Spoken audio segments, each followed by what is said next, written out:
Okay, so today is March 18th, 2023. It's 12 o'clock daylight savings time in the Pacific time zone. We have Eric Dollard here on the call, and this will go between 1 hour up to possibly 2 hours. I have a little agenda of items here. We're going to touch on EPD labs in general, the conference. Eric and Dr. Adrian Marsh are going to be at my shop here in Spokane for the month of April. We're going to touch a little bit more on that. There's a couple updates I think Griffin and or Eric might be sharing about Eric and Justin's Tonopah updates. We kind of covered a lot of what Justin was doing down there with the building and everything. And we have some extra pictures that Griffin uploaded to Eric's website that I'll kind of show like a little slideshow, and then he can narrate them. And that's regarding one of the projects he's working on right now.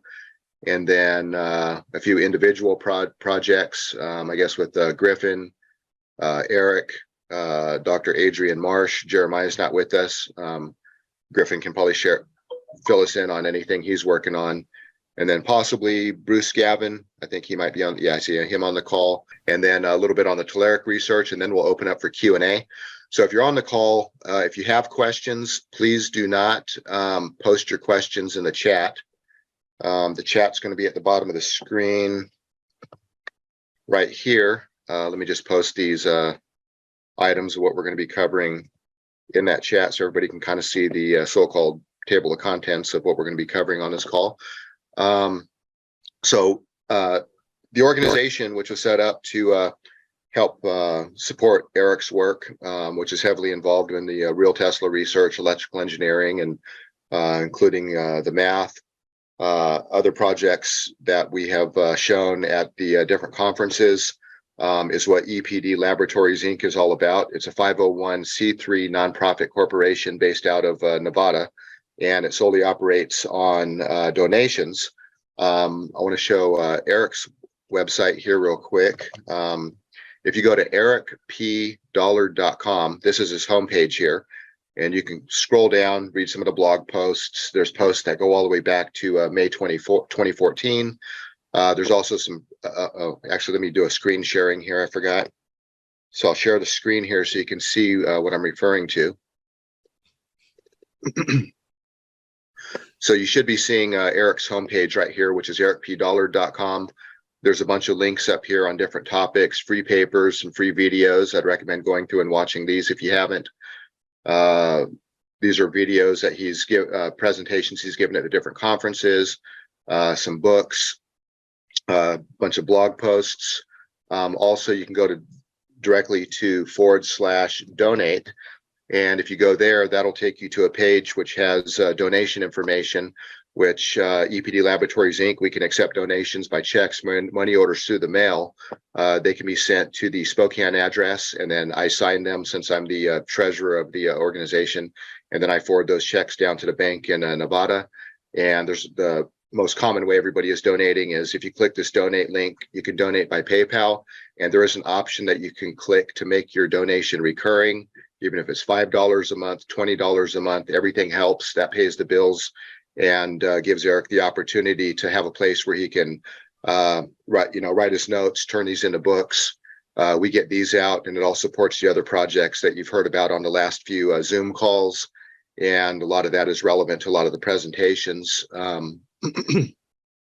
Eric, do you want to touch on anything first, or do you want me to talk a little, kind of lead into the conference and go into what's going to be happening in April here? Yeah, that's probably would be the best. Okay. Go ahead. Yeah. Okay. So the coming up here in July of this year, July 5th through the 9th. Can you see the conference page right here? Is that what's showing? Yeah. Yes, it's showing. Okay. So this website is energyscienceconference.com. This is the main website for the energy conference with the agenda on here. On the homepage, it'll kind of give the basic breakdown and the ticket links down here. Get your tickets here, or this Energy Science Technology Conference link. That'll take you to emediapress.com. That's where you can buy the tickets right now. Almost one half of all the in-person tickets are already sold out. So if you want to come meet with us in person with Eric, Dr. Adrian Marsh, Griffin, Brock, all the other presenters, there's only 36 tickets left. And so right now would be a time to get them because these will sell out before the conference. If you're not able to make it to Spokane, there's 47 live streaming tickets. We're just limiting it to 50 tickets because if we go over a certain amount, then it's a big jump in the bandwidth that we have to pay, which goes up from hundreds of dollars to a couple $1,000s. So in any case, it's in 15 weeks here. If you come here in the main menu bar, there's a 2023 conference schedule link. And if you click on that, I just updated this last night. I'll just run through the agenda of the conference real quick. On Wednesday, Dr. Adrian Marsh is going to be giving a hour-and-a-half presentation on the Toltec teachings. Wednesday is usually dedicated to like health and wellness, miscellaneous type of presentations, more philosophical or whatever. After that will be a presentation by one of our sponsors. I don't want to say what it's about yet, but it does deal with a motor on some bench tests where the exhaust coming out is cleaner than the air going in it, with a estimated thermal efficiency of about 80%, which defeats what's supposed to be possible with a gasoline-powered engine. I'm still confirming about 2 or 3 different presenters that we'll be putting up. Also, I just received a confirmation. Many of you probably have heard of C60, which are these little micro-sized buckyballs, little carbon particles shaped like a Buckminster Fuller geodesic dome, more spherical. And this has been used for anti-aging. In one study in the past, it outright extended the life of mice by over 200%. Literally, that's profound. And Ian Mitchell is actually the leading authority on the subject of the C60, and he replicated that study. He'll be coming to the conference to share about the C60. He'll show how you can make it yourself if you want the right way, because there's a lot of misinformation and bad recipes online on how to make it, or you can get it through his company, but you will learn the ins and outs of that and what the reality is. The next day on Thursday, Sky Huddleston has presented on the Bork engine a few times, which is a detonation engine that runs best on the lowest octane fuel possible. And it's the most efficient way to convert linear reciprocating motion into rotary motion. He has developed a 125cc version. He'll be running and demonstrating that, as well as one of the original Bork 30 cubic inch engines he has running, and he'll be showing that as well. And there'll be another demonstration here with a friend of mine who's been coming to the conferences, and myself will be co-presenting on a mechanical device, which is a gravity amplifier. He has a full-scale replica. It's not working. It's based on a late 1930s technology, but you're going to get more information on that than you've ever seen online, and the real situation on how the mechanics of that work, because it's completely false that gravity is not a source of potential. It is a source of potential that can do mechanical work, and you're going to see the ins and outs on that. Paul Babcock is going to be presenting on some of the battery swapping modules that's used on Mike Clark's self-running motor that keeps itself charged up while producing net mechanical work at a shaft that can be used to generate electricity without depleting the batteries running the system. And these are going to be modules that we're going to be looking at making available to experimenters who want to be able to incorporate some of these principles in their own builds. Hakasays, who's normally on these calls, he'll be giving a presentation. He said here pretty soon he'll have the title and demonstration of it. Griffin is going to be doing a 2-hour presentation on the Tesla radiant matter tube and related phenomenon. So if you go to his website, which is griffingBrock.com, or you go to Eric Dollard's website, you'll see some of the blog posts, which are going over some of these shadow graph experiments and some of these interesting single type of electrode tubes. I think he's going to touch a little bit on that. There's a few pictures we're going to be showing.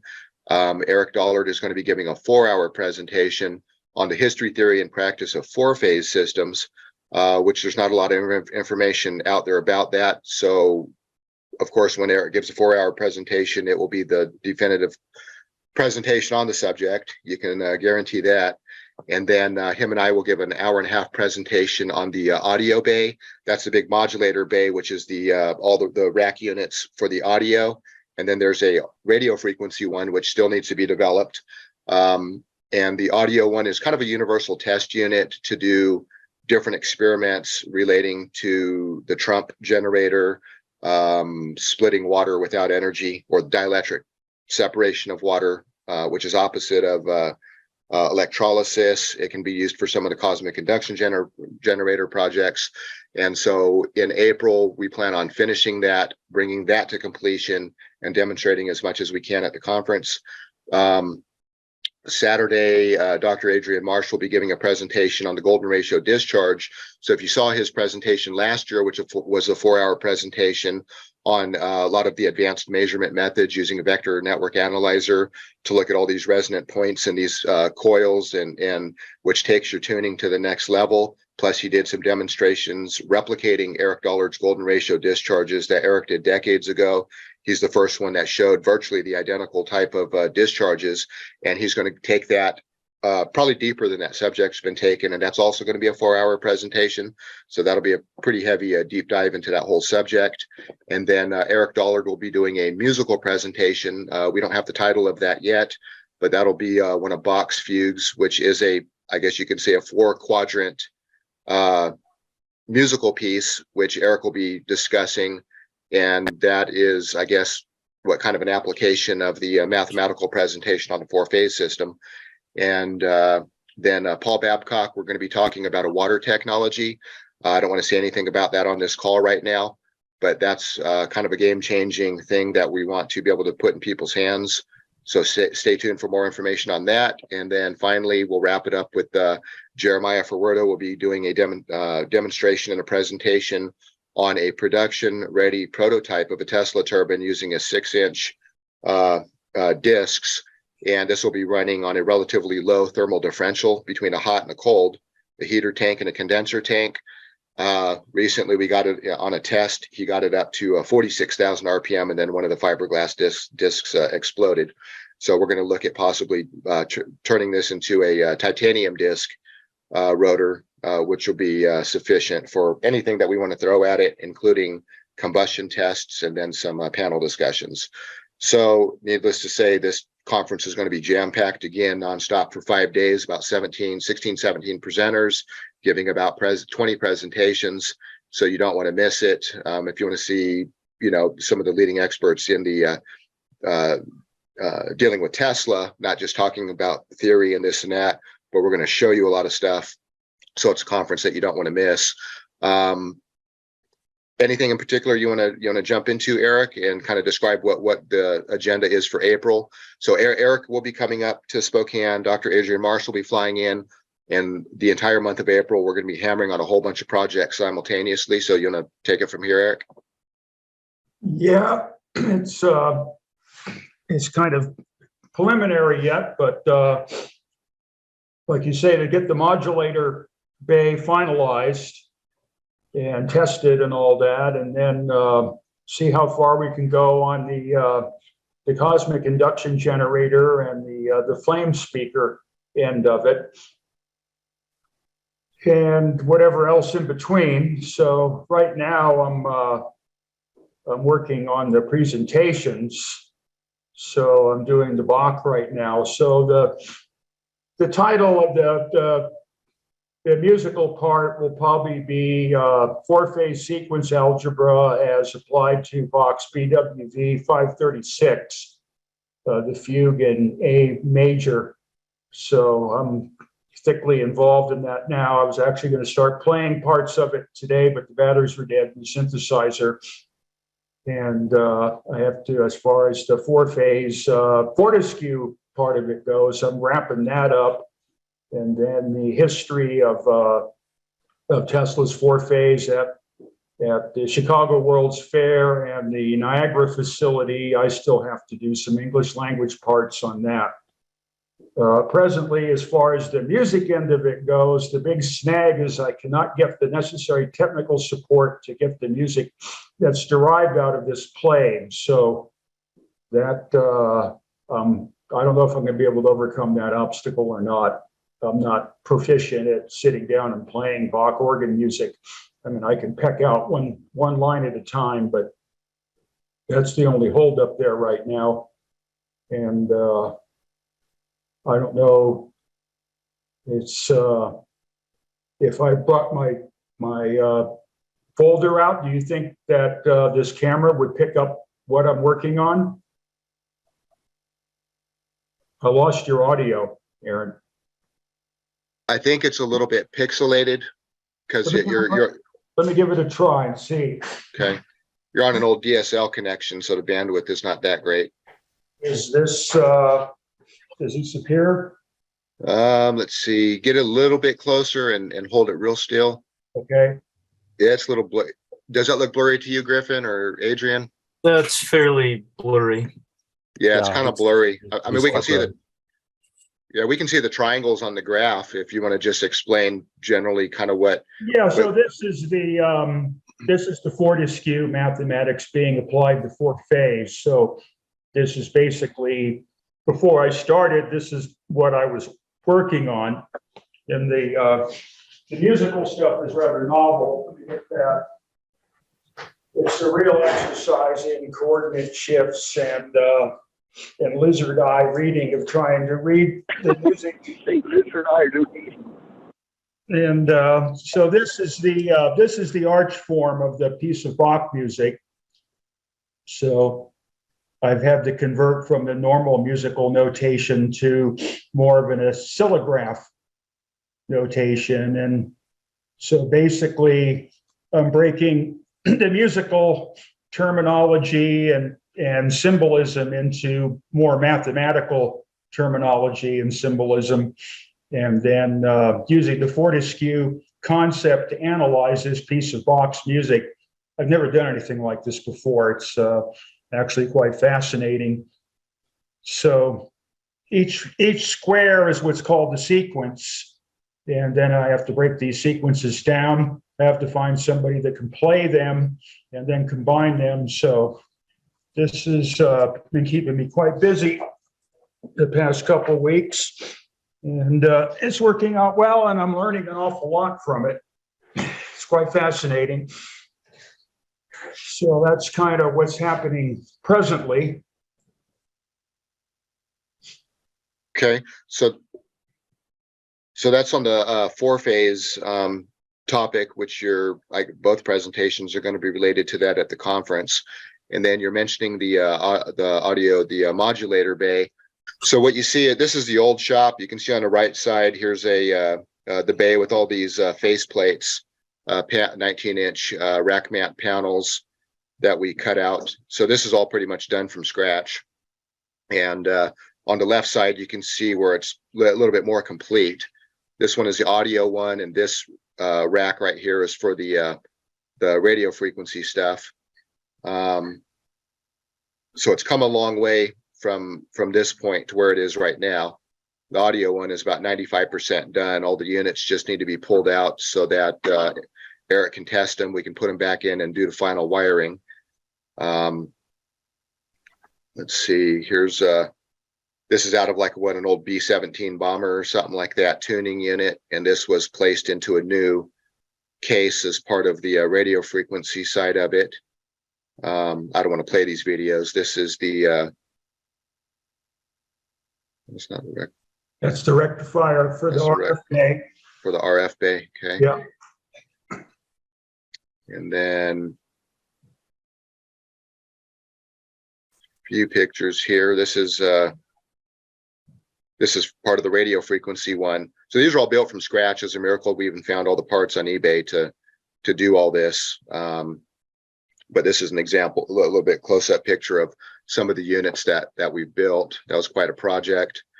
So you can see the radio frequency one coming together here. The audio one is a little bit more complete than this right now, but that's essentially what we're going to be completing is this one right here.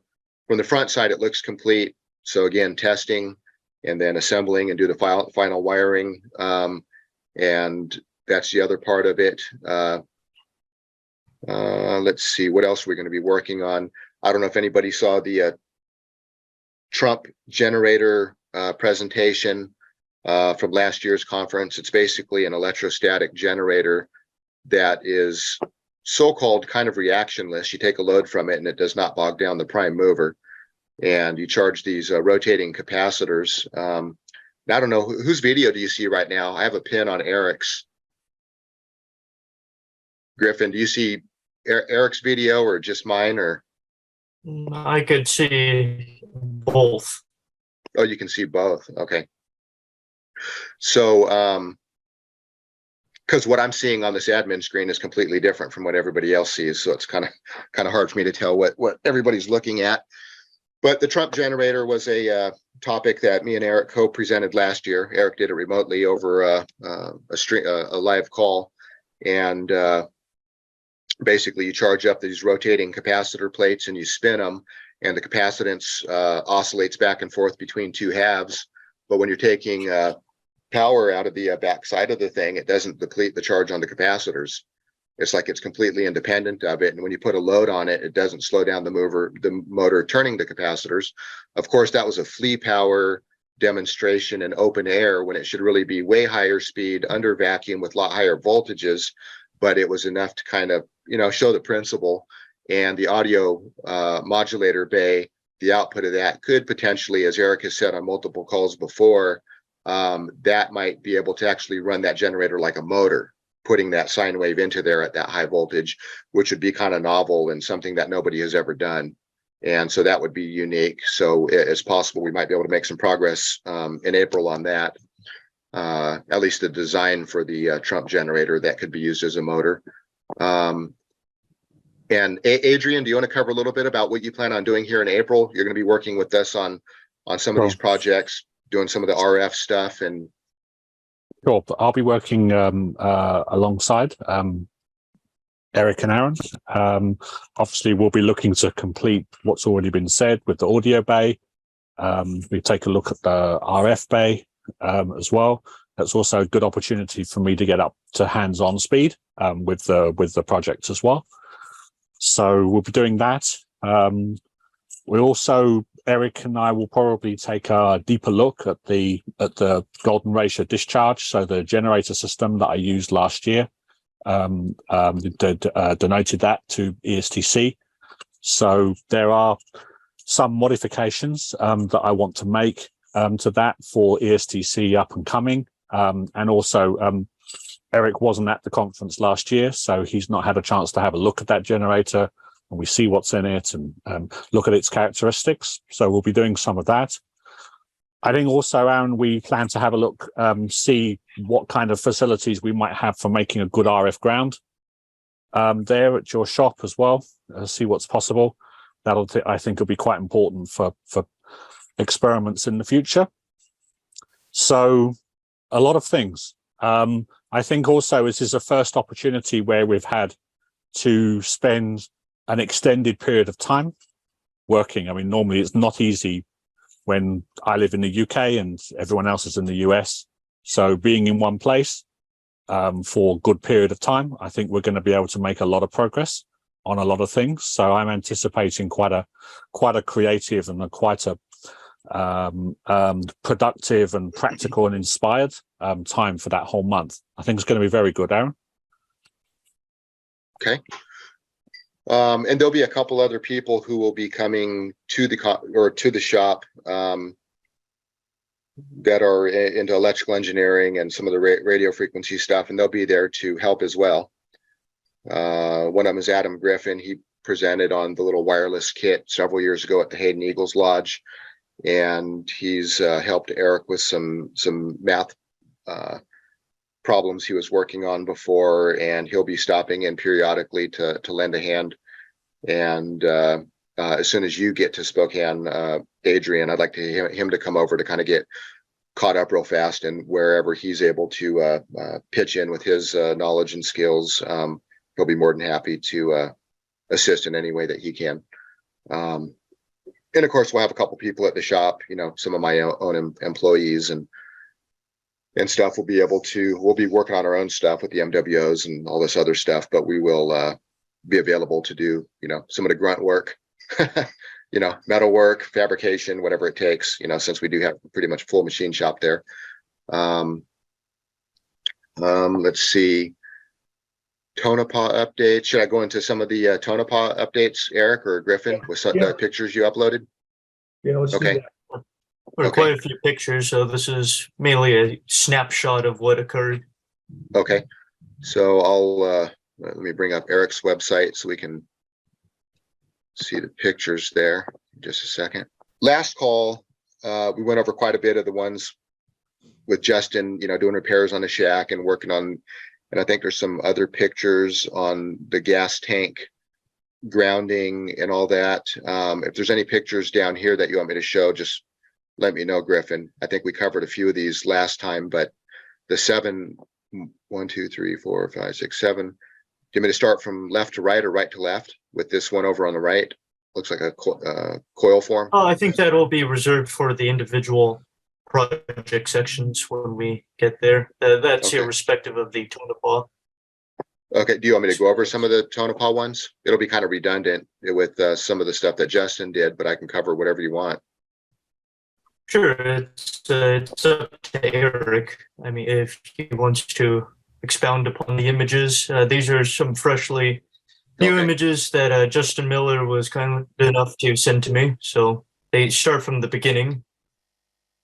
This we didn't talk about last time. You want to quickly go through some of these? Yeah, this is the starting to get the rack assembly together to go in the cable TV shack for the weather and related receiving, not receiving, but the measurements and getting it out on the air, which will contain whatever part of the seismic project that we can get together. So that's kind of, it was kind of a throw together that some people put together up there that didn't work and all that. And the shack, I wish that we had the time and what have you to do a time sequence of the work, because that's when we first got a hold of that facility, it was nothing but a bunch of lumber getting ready to blow away in the wind. It had been vandalized and what have you, and the amount of work it took to make the thing radio frequency tight, to make it rack tight, and to make it secure, and all the proper grounding and all that that's the effort we're at now. So basically most of the carpentry work has been done. I'd say probably 90%. There's some that needs to be finished up. That's everything about the cable TV system here in Tonopah was just all half cockeyed, this and that and what have you. In fact, we still have to clean up a certain amount of that here in town that's hanging on the power company's poles and what have you. So that was the original setup there, which was not reliable and basically not calibratable or anything. So we had all that stuff had to come apart and get refitted into a rack. Here's getting into some of the carpentry work again. Justin's the one that's the expert on that, of, what had to be done, which was quite a bit because it was all cobbed together and basically in a replacement manner, he had to completely rebuild the thing from scratch. It was quite, and it used quite a bit of lumber too. It was several $1,000s worth of material, but now it's looking good. That's inside the garage. That is those are the racks that are supposed to go at the seismograph location at the mine, but we seem to have difficulty finding any contractor or what have you to give an estimate on how to properly secure the mine, and it'll also be very expensive. So that is still up in the air yet. This looks like that's the back of Justin's truck. Okay, that's the mud hole behind the building that we're trying to get it so that it's not a quicksand pit that required moving a lot of gravel from mine tailings. That's some of the original radio stuff that was put in the cable TV shack. This is the gravel hauling. We go out to the mine tailings and get all the old rock. That's what we use to secure the burial of the butts of the utility poles and to make the ground drivable and what have you. That's inside the garage again. That's up at the hilltop. That's the base of the pole that we have to put the VHF antennas on. So we made some progress on getting all the cross arms.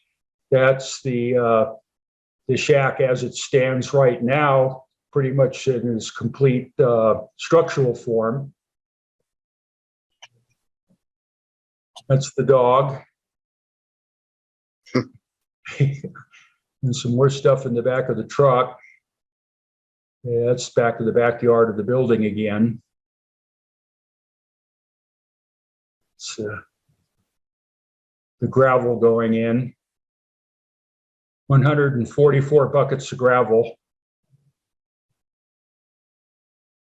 It's okay. That's inside the garage. So these are the cable TV shack racks that Justin's beginning to assemble. What you see on the bookshelves there is a collection of what are known as the Bell System practices, which are very rare anymore, and that has all the standards of what used to be called the Bell System, the eighth wonder of the world.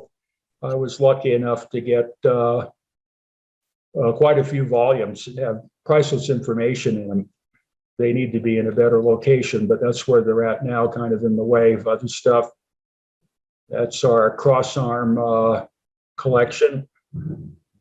That's the cable TV shack racks going together.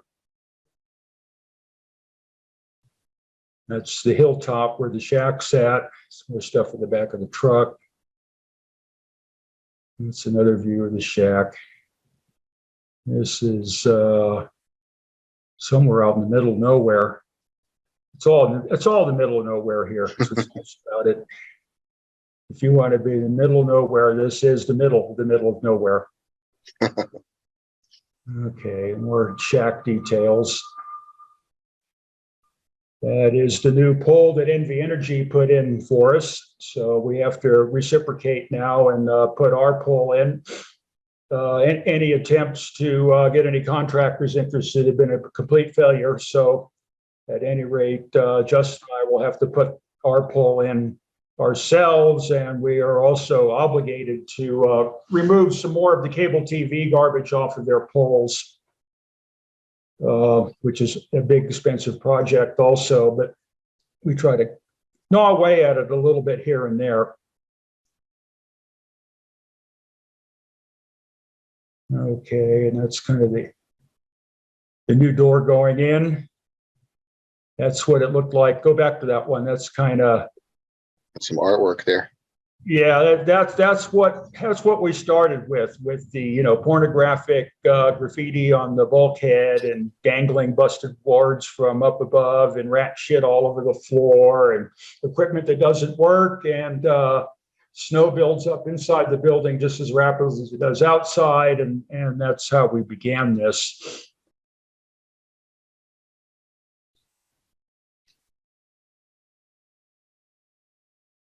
So these are all pretty much the same stuff. That's inside the garage.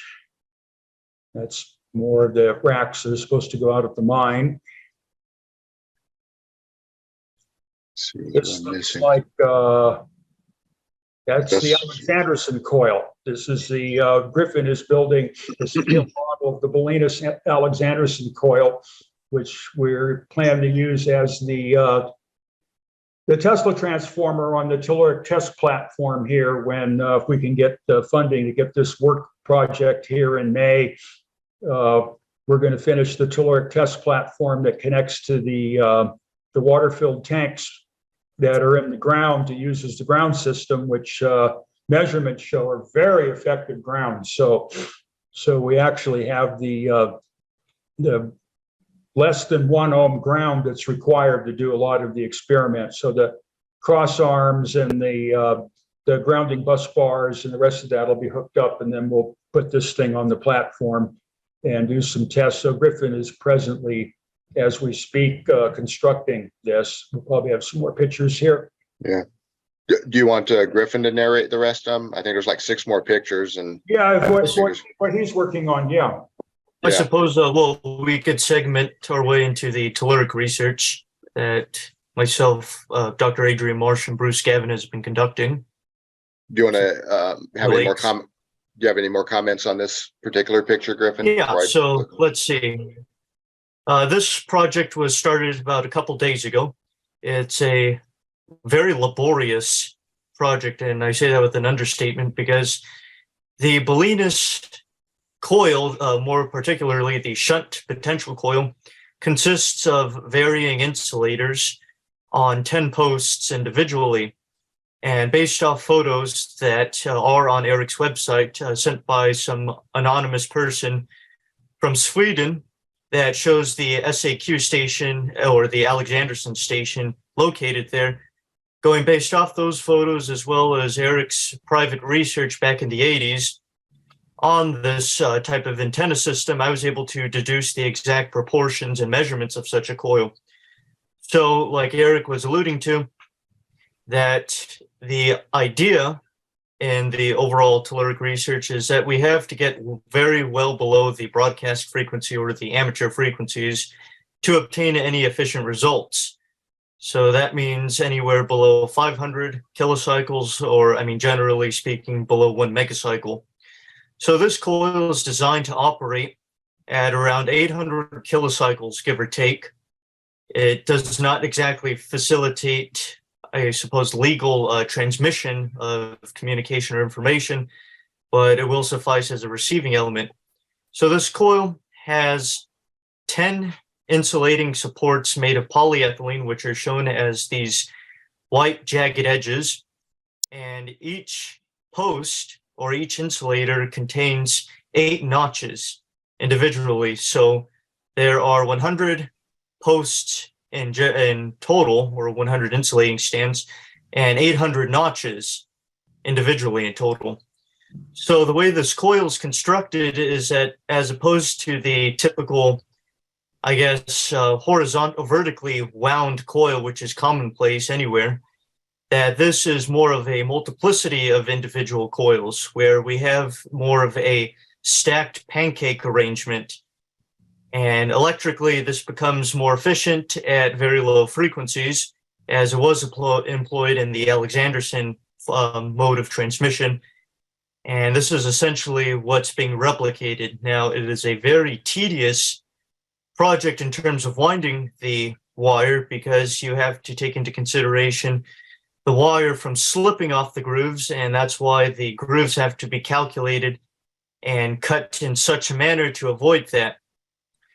And possibly, if it could be seen off the screen, but I have the coil right behind me, which is being wound as we speak. It's very difficult. The actual first successful wound was completely destroyed about a couple hours ago because of what I was talking about, the wire slipping. So that's why it has to be taken into consideration very precisely, so that to avoid any slippage of the wire.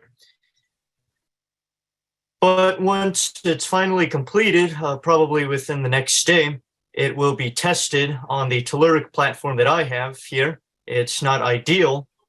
It does have a decent impedance to it, granted the dielectrically insulating soil that I have within the San Gabriel Valley. But nonetheless, it is a very large capacity, so we could achieve some primordial measurements with this type of coil. Now, in this photo, the ground strap, or I guess the connecting strap, which is about a 1 inch, in this case 1 inch thick copper strap, which moves around the perimeter of the base of the coil, that'll be the connecting lead. That has not been established just yet, nor has the capacitive ring atop the coil. So those are additions which will be acquired within the next day or so.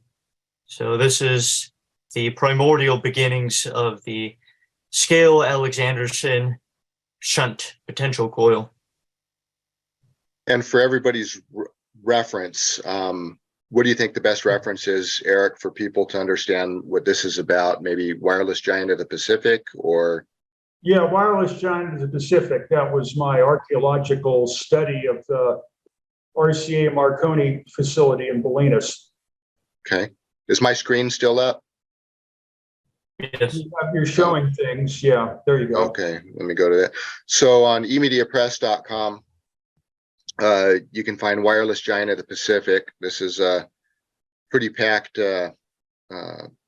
book. Wireless Giant of the Pacific is the RCA Marconi Bolinas station nickname, and that was used for ship-to-shore communication using that type of Alexander system back in the war. No, the Alexander system was point to point. It was an adaptation of the Marconi system, which did not work. And there was two Marconi stations. There was the one in New Brunswick, New Jersey, and the one in Bolinas, California.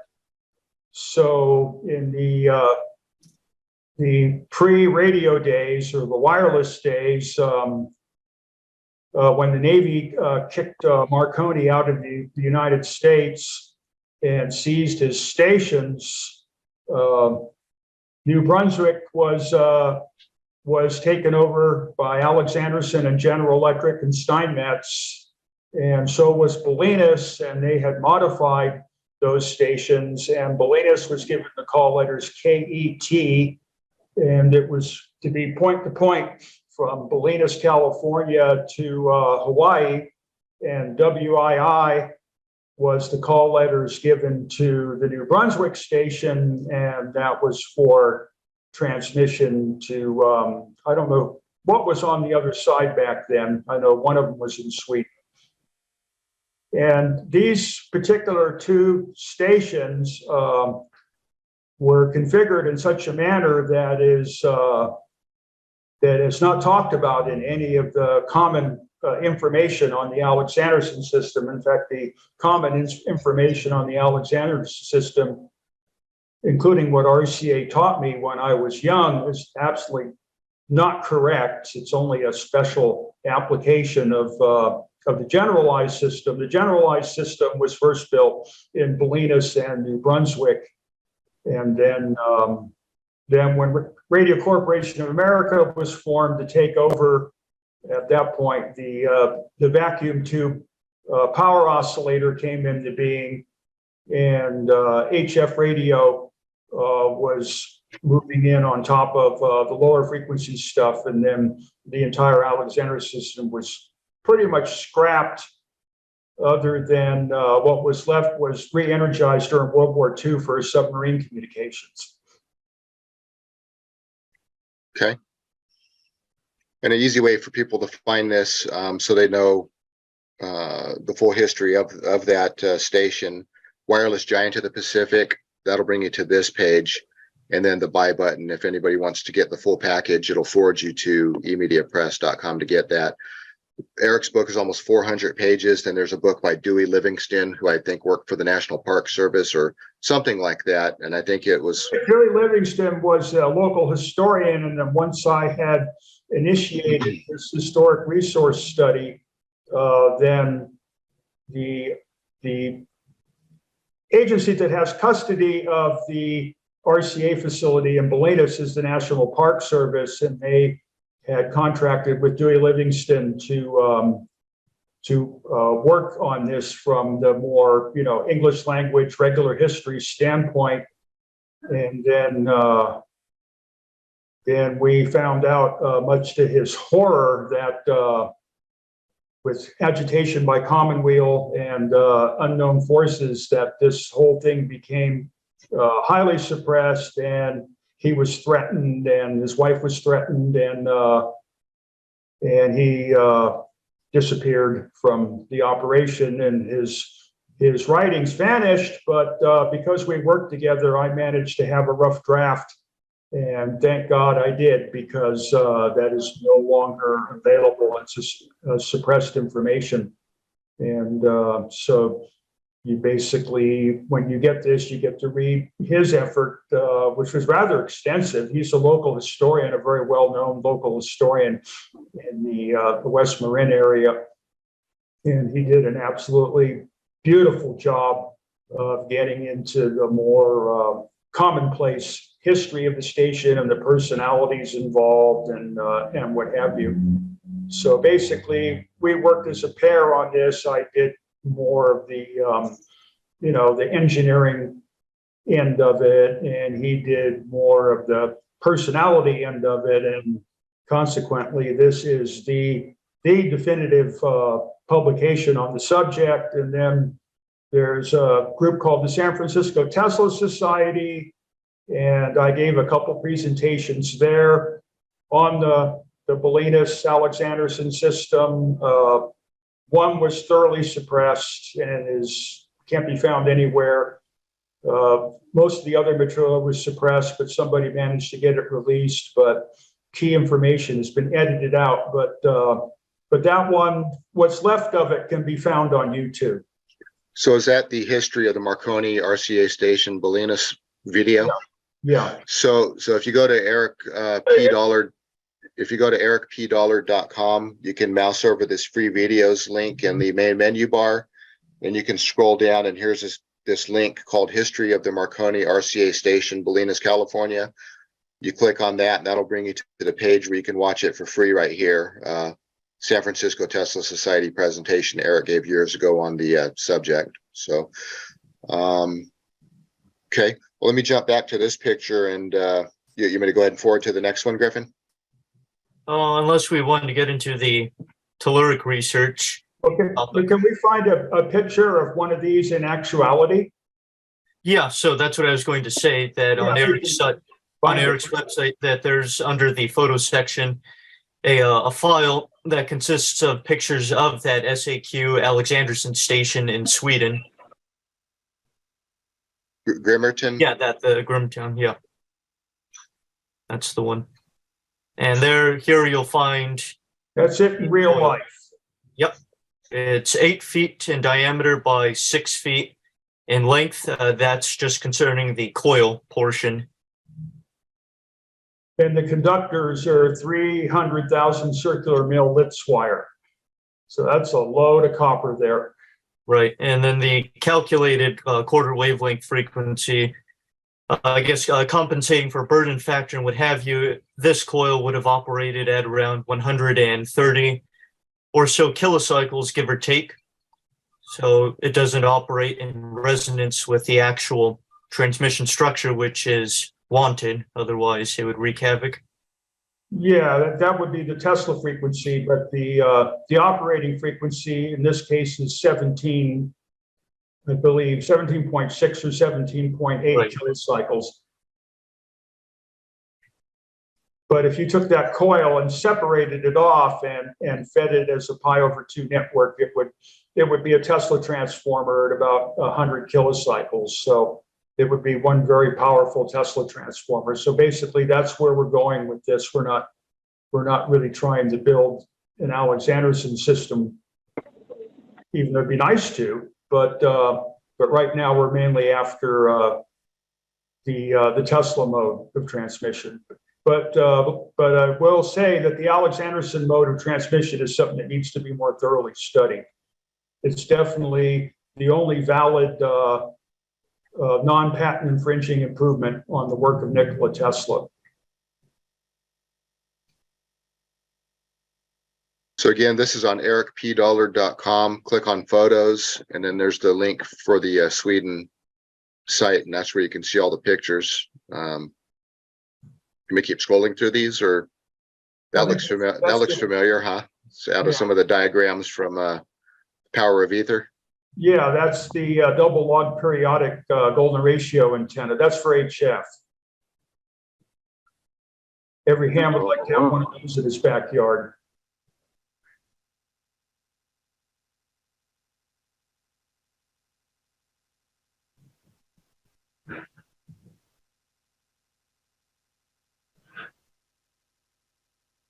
Keep scrolling, or you had some comments, Griffin, or more on the telluric stuff, or? That's pretty much done with me. So I believe that Adrian and Bruce Gavin were working on some recent telluric experiments from what I've been observing. perhaps if they wanted to share anything. Okay, and you want me to save these other ones for after this topic, or? Sure. Well, I guess when we get to the personal research Okay. section. Okay, I think Bruce is on here somewhere. Bruce, do you have any comments that you want to throw in on the subject? Little kids walking with this big Hello, can you hear me? can't be good. Yeah, there you are. Okay. Well, I've been playing around with a couple of observations on running a Tesla transformer down on a 160 meter band, and I've set up a beacon, a CW beacon, and took reports back from stations running conventional antennas, and got some interesting results. It went from distances out. Now the small Tesla transformer is about maybe 4 feet off the ground, 15 inches in diameter. It's just a 2-coil system that's fed against a ground plane. And I was running approximately 90 watts of power into the primary winding. And I've got reports back from 175 miles to 350 miles out with, various signal levels coming from various receivers, so that there's no standard involved, and there's no standard antenna, of course, but it did, was readable signals. And there was but one particular station that I had communicated with a conventional antenna, and based on what he was seeing with the signal that was coming out of the beacon from the Tesla transformer, the Tesla transformer with that given power level was probably about 10 dB down below what the conventional antenna would have done. So anyway, some observations, and I think what's going on here is conventional ionic waves.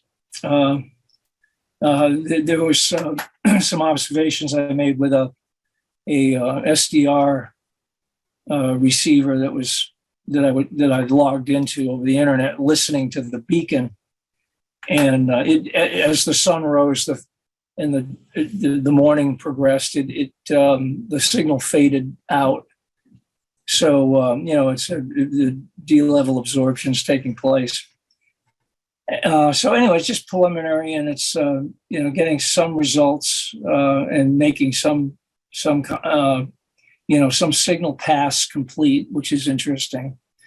So I'll be doing a little more with this and trying to maybe improve on the winding of the coil, and do some experiments with the secondary coil configured a little differently. I guess that's about it from here. Okay. Any comments, Adrian? Yeah, I'll just add on the telluric work. I've been looking at the difference between the 3-coil and a 2-coil system. So by 3-coil, I'm referring to primary, secondary, and extra coil. At the moment, I'm not seeing any great improvement for the 3-coil system over the 2-coil over telluric short range. So I have an arrangement between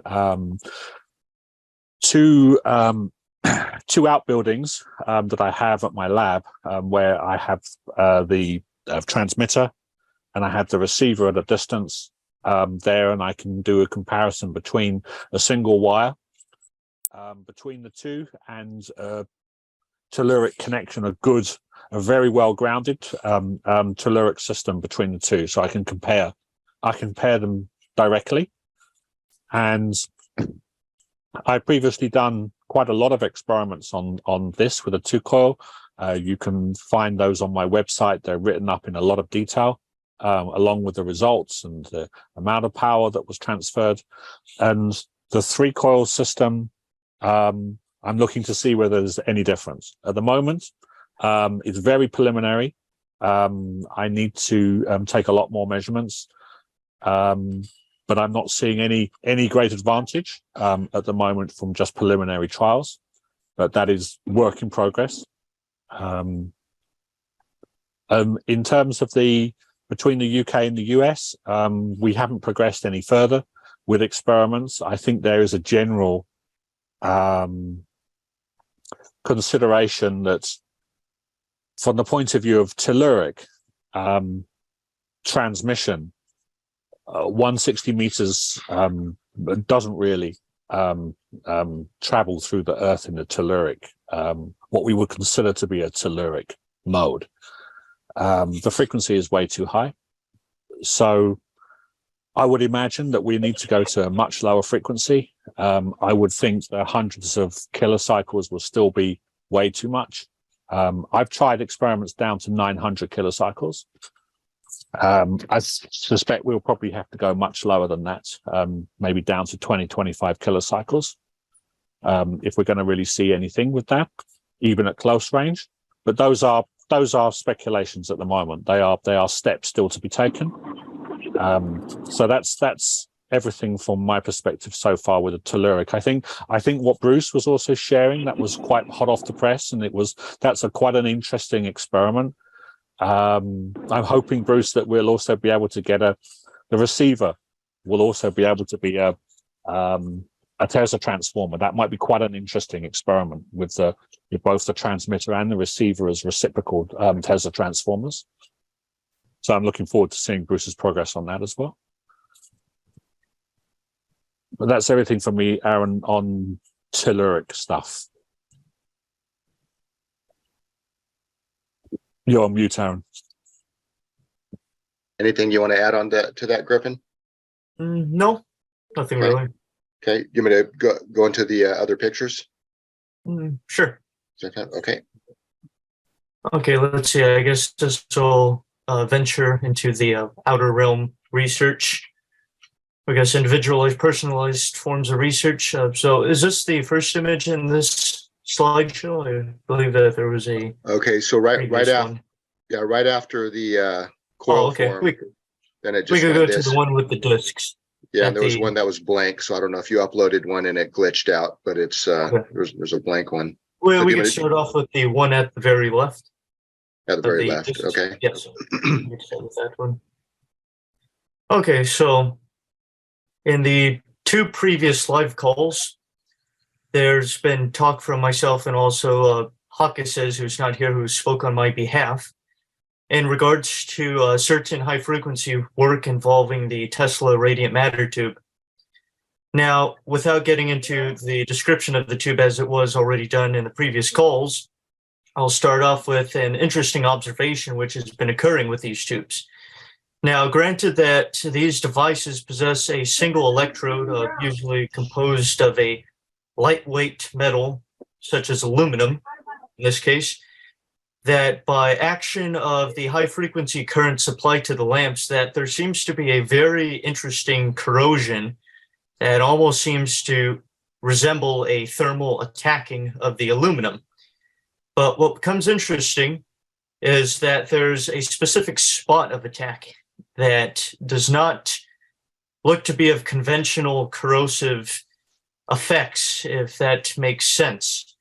Now, this is a zoomed in picture of the electrode in question taken out of one of the arbitrary lamps, and we could see that it's severely attacked.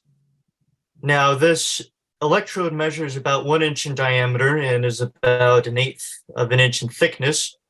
Nothing special consists of it. It's simply a highly polished disc, which has been subjected to the plasma formations within inside these tubes and also the rays emanating from them.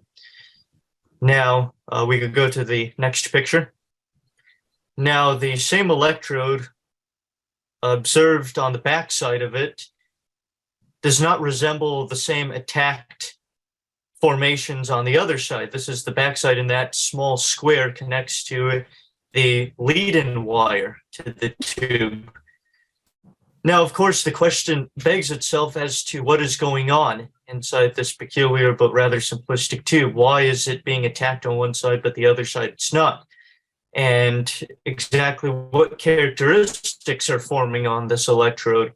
Now, of course, my current means and resources do not allow me to physically analyze the metallurgical compounds associated with this electrode. So recently I was able to send this to a test lab in Portland, Oregon, who will be able to study this in further depth and do elemental analysis on this, because what's hypothesized and sounds a bit out of reach, or I guess far-fetched, is that the actions which are occurring within these lamps and other similar replica lamps, which Tesla was able to venture upon, that there may be a possible elemental transmutation, so to speak, that could be manifesting itself on these lamps, but also within the inner wall of the glass. So, of course, that question remains up in the air, and that's why this test lab will hopefully shed some light on what's occurring within this tube.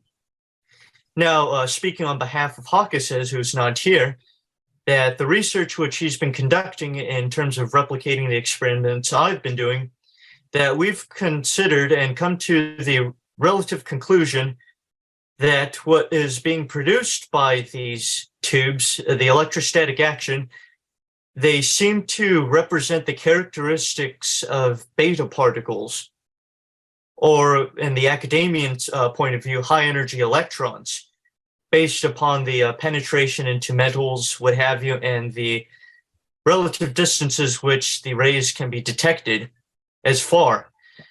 So thus far, I must mention, and I have stated in previous live calls, that the rays which emanate from these tubes are rather curious and display some interesting characteristics to that of conventional rays used in the medical field. But what remains a rather interesting characteristic is that, based off upon various organic experiments upon organisms and what have you, that these rays do not seem to impinge any negative effect thus far observed upon organisms. So it could be deduced to some extent, of course, by scientific means, not completely, that these rays or particles being projected from the tube display a unique phenomenon that hasn't really been seen since Tesla's time, and up until now has really been seen rigorous scientific research.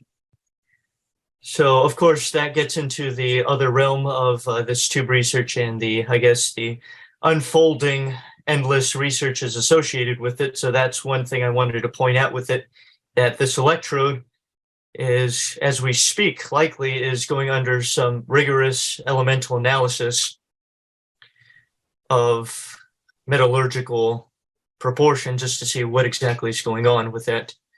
And aside with the other research involving other high tension transformers and replicas, that will remain itself for another live call, I suppose. Okay. The next pictures? Oh, okay. Well, if we have time. Sure. Okay. Well, I guess we could cover it. Okay, there's the next one. Okay. So in correlation with the rays emanating off the tube, this is, aside from it, this is actually an experimental receiving tube which I've devised. Now, the question as to detecting the rays emanating off the tube is to how do we harness it, or I guess how do we quantify it? So taking into consideration what is called the rotating brush effect, which Tesla observed and which I finally observed and is seen on my YouTube channel, is that by taking into consideration that effect and the manipulation of low vacuum plasma within inside a glass chamber, this experimental receiving or detector lamp was devised so that to make use of that. Now, it is energized by high frequency, the center electrode, which is a thin wire and has two capacitive plates on either side. Now, once this plasma is actuated by high frequency currents, it could be easily manipulated with a surrounding magnetic field. And of course, this field, which is connected to a coil not shown in this picture, may be connected to electrostatic plates at some distance away. And from what I've noted is that the rays projected off the radiant matter tube will impact these plates and induce a current, so to speak, within this pickup coil, which would otherwise manipulate the plasma within inside this tube. And by having a detecting apparatus connected to the electrodes on beside the center electrode of this lamp, it is possible to quantify the effects at a distance of the projecting rays. Now, this is very tentative, and this is an extremely rough prototype. What could be accomplished in terms of receiving apparatuses. But of course, this is the very first step in terms of quantifying the rays being projected forth. Now, I won't get into this too often, in too much of depth, so we could probably move on to the next pictures, which coincide with this research. Next picture. Next. Yes. So, some may know the lecture that Nikola Tesla gave in 1892 before the London electrical engineers. I believe it was 1892, 1891, depends on when the book was published.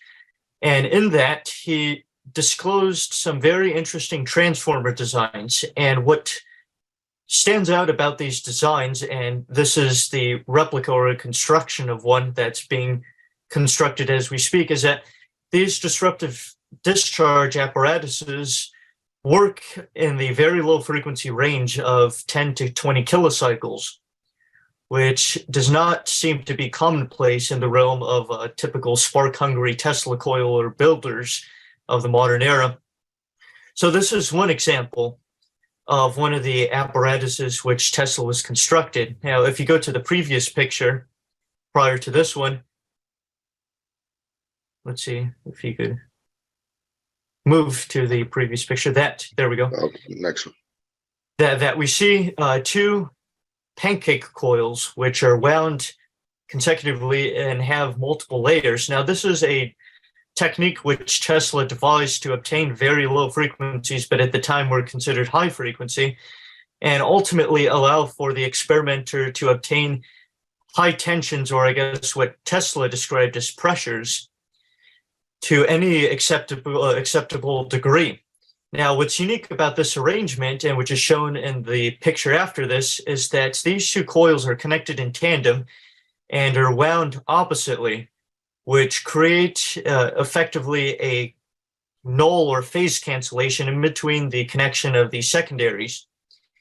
And what it allows this apparatus to do or accomplish is to effectively operate it in a push-pull scenario. So as Tesla devised, this transformer could be operated with disruptive discharge currents, but as what Eric is proposing, and which will be conceived of shortly, is to use a hydrogen thyrotron vacuum drive system, which also operates in push-pull. And this will effectively drive these coils at very low frequencies, comparatively anywhere from 10 to, say, 40 kilocycles, which would otherwise give some astounding effects not before observed necessarily since Tesla's time, because it seems as though that these plasma effects really relate to in terms of frequency as well as potential. So that's what's going to be developed and researched thoroughly within the next couple of months, and that development will be presented in one of my presentations at this conference. And that's the general perspective of this arrangement. I guess we could go fast forward to the next couple of pictures. And this is another replica of what is known as the classical Tesla oil-filled transformer. It comprises a similar design as opposed to the previous design, which was encased in paraffin. But in this case, this was one of Tesla's early designs. It essentially a 24 centimeter square box that houses a coil apparatus encased in mineral oil or paraffin oil. And we could see that the two binding posts farthest to the left and right hand sides, those connect to the secondary windings, and the four posts in the center connect to the primary windings of the setup. Now, what's quite peculiar about this design, which does show a very early conception of high frequency oscillator as designed by Tesla, which could be seen in the next picture, is that the primary winding of the coil is not located on the outside or the skirt of the secondary. It is in fact wound on the inside of the secondary. And likewise, as I've said prior, that the secondary connection is made over the primary, where there's essentially a phase cancellation that allows for a connection without any arcing or what have you to go from the primary to the secondary. So this makes use of this phase cancellation, and to the exact specifications which Tesla disclosed in that lecture, I've been able to construct a replica as shown before you, in which, rather than using, I suppose, 19th century materials, including hard rubber, we go for a more efficient approach in this case with more dielectrically efficient polyethylene plastics, which are as rigid as hard rubber, but pose a greater efficiency in terms of dielectric field line absorption and what have you.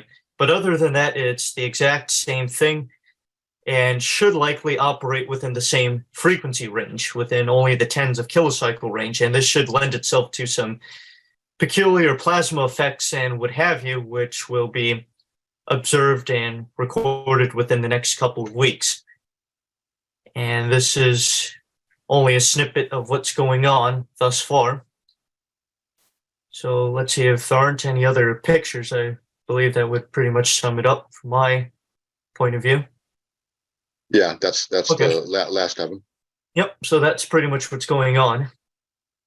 And are you bringing some of that to the conference to show and demonstrate, or Likely the paraffin oscillator, because I'm hesitant on bringing or sending over the air a oil-filled box, as it is hermetically sealed, but I mean, should anything happen, I wouldn't want 3 gallons of mineral oil to take a nasty spill. Okay. So possibly. Well, we'll see. Okay. Any other comments, Eric, or? No, not directly, even though this reconstruction of the original Tesla coil is going to be really interesting, and figuring out how to do this with hydrogen thyrotrons rather than the very difficult to duplicate mercury, high-speed mercury switch, which I think thus far nobody has duplicated. If we can go from that to hydrogen thyrotrons, that'll make things a lot easier, even though it would be preferable to make everything the way Tesla made it. But that mercury switch is, that's a rough one. Tesla actually had some company in Germany that specially made these things for him. And you can see them in a lot of his early apparatus once you know what they are. So we're going to try to start off with a pair of 3C45 hydrogen thyrotrons, and hopefully they're fast enough to do this. I know there shouldn't be a problem to 10 kilocycles, but 30 might be a little rough. The main engineering complication is going to be on the oscillator driver for the thyrotrons. That's going to be a real reenactment of World War II radar technology, something that I'm very good at. But nevertheless, I still have to design all this. So we'll see how it works. Of course, we can easily start off with just regular sine waves, but and crude rotary switches, but in order to really do this right, the switching rate should be the same as the frequency. And hard vacuum tubes just don't turn on hard enough. So we've got to figure out how to do this with the thyrotrons, which fortunately are still readily available for a fairly decent price. How much longer that will last, I don't know. The driver and pulse forming end of it will use a pretty common tube, 6SN7. But those are very popular in the music industry, and most of those are made in Russia. So with the new conflagration going on with Russia and all the rest of that garbage, that's just going to make all this even more difficult now. But we'll see how far that goes. There's a bunch of other things going on too. I don't know. Do you have anything to present on the telluric receiving audio amplifier, Griffin? Right. So I do not include any pictures just yet because the file size exceeded its maximum capability. But essentially what Eric is describing is a couple-month-long venture so far into the development of a suburban seismic forecasting system, which makes use of a very unique amplification design as put forward by Eric. It uses what are known as telephone repeating coils.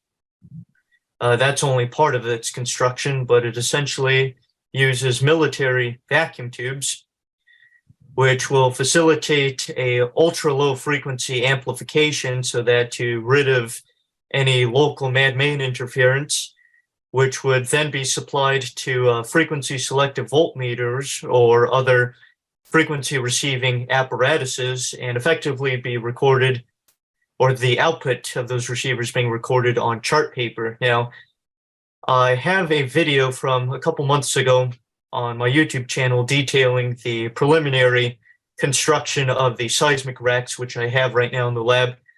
One is dedicated to the seismic receiving equipment, chart recorders and what have you, and the other one dedicated to the radio frequency source and reception so that to eventually broadcast this information and these measurements on the airwaves on some type of continuous basis.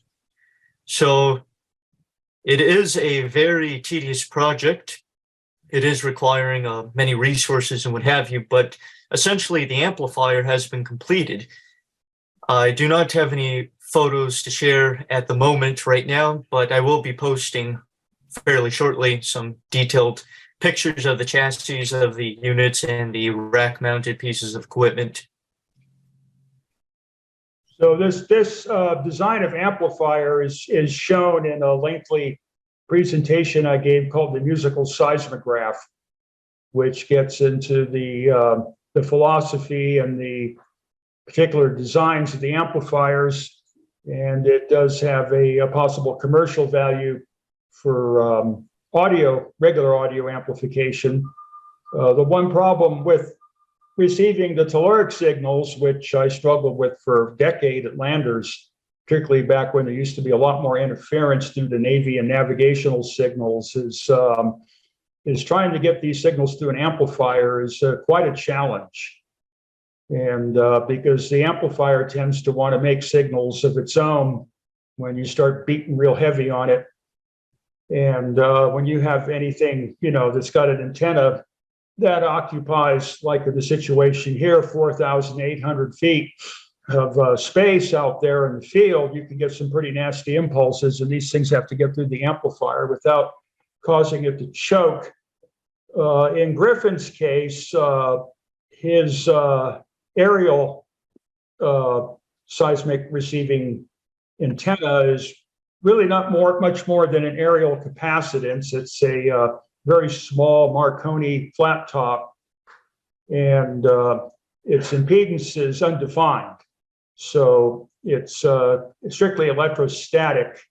So the main purpose of the so-called amplifier at this point is to convert from electrostatic to electromagnetic. So the input impedance of the amplifier will be what's called bridging. In other words, the input impedance of the amplifier will be so high that it won't burden the electrostatic antenna. In other words, the amplifier, for all practical purposes, will pull no current, but it will deliver a substantial current. So it's a very special design that I have come up with that's a modified cathode follower feeding a modified grounded grid stage. Amplification in this type of sense is no longer thinking of voltage amplification, or voltage amplification has no meaning. I get in this detail in the musical seismograph video is its power amplification. The cathode follower puts out less voltage on the output side than it gets on the input side, but the power level is much greater. So basically, then the output of the amplifier has a conventional either 150 ohm balanced or 50 ohm unbalanced, which in this case then go into conventional measuring instruments, which you cannot hook straight to the antenna because their low impedance would just basically short it out. So Griffin has already done a lot of experimentation with this antenna pair. One is a bipolar underground and the other one is a monopolar overground. And now the thing is to get the proper input amplifiers or converters more properly built, and then to get these things into recording instruments in whatever band of frequencies we're going to use, which depends on the interference. Fortunately, because of the engineering dominance of the City of Los Angeles Department of Water and Power, which is strictly delta-delta, all of the municipally owned utility companies in Los Angeles County are delta-delta. And so Griffin is very lucky to be in an area free of all the zero sequence harmonic hash. And also what's unique is he's in a completely dielectric geological area, which might allow for some interesting transmissions and receptions that would not be possible in other locations. So the Alexanderson antenna and the Beveridge antenna do not like good grounds. They actually prefer just to have a pure capacitance. So he's kind of really in the right spot for that. And once this thing is finished, there will be then in that neighborhood a seismic advanced warning system workable that should give 18 hours forewarning of any disaster level earthquake in that area. So it's about time we finally get something together. None of the experts or the authorities or the masters or the what have you of this whole area have even scratched the surface, even though they've expended untold kilowatt hours crowing and making noise about it. This will be basically a micro version of what I have built at Landers. I do want to point out that the seismic forecasting really is the dominant EPD Laboratories project, but to get the necessary funding and cooperation to terminate the mine, hook the seismographs up and all that is beyond what I can afford and what have you. And I don't know how to overcome this, but I regard it as an absolutely ridiculous tragedy that I have this incredible seismic facility bored into a mountain somewhere, ready to be hooked up, and I can't get the goddamn doorway and entrance and the portal built so that I can start to plug in and get this stuff out. But anyway, I'm doing what I can, and at least I can get some of the radio frequency or high frequency, whatever you want to call it, the ionospheric stuff, into the cable TV shack and get something. At least I can get something started here. But again, that work episode is supposed to be in May. The Alexanderson coil, after this model is built, then the objective is either to get down to 60 kilocycles for the low frequency WWV, or possibly it would be a rather large unit, but get down to the 24.9 kilocycle Navy 2 megawatt transmitter in Jim Creek, Washington, which normally is pestilent and jams out all your seismic and telluric stuff. But in this case, because it's readily available and it's so powerful, we might be able to get down to that level and see how many milliwatts we can get locally out of it. That's kind of the way this particular telluric episode is going to be approached. We're basically going to try to receive signals that are already being sent. That makes things a lot easier. and get down as low a frequency as we possibly, can economically afford. So then hopefully during this interval, the electronics will be completed in the cable TV shack and the antennas will be up. I estimate that this episode will cost, we'll need about $5,000 of donations minimum. So I hope that comes in and we can move forward, because what's fortunate is we have all the people free during that interval to work on this stuff, and the amount of pay that various technical people are asking to assist with this is very minimal. So it would be a tragedy if we can't get the money to do this, because it's going to be a big push forward. So that kind of wraps up what I have to say about this. Okay, so here again is how anybody who's able to offer some financial support, ericpdollar.com/donate. And this page right here has the details on how to donate by check or money order. And you can see that the money is going to this research, so it is going to good use.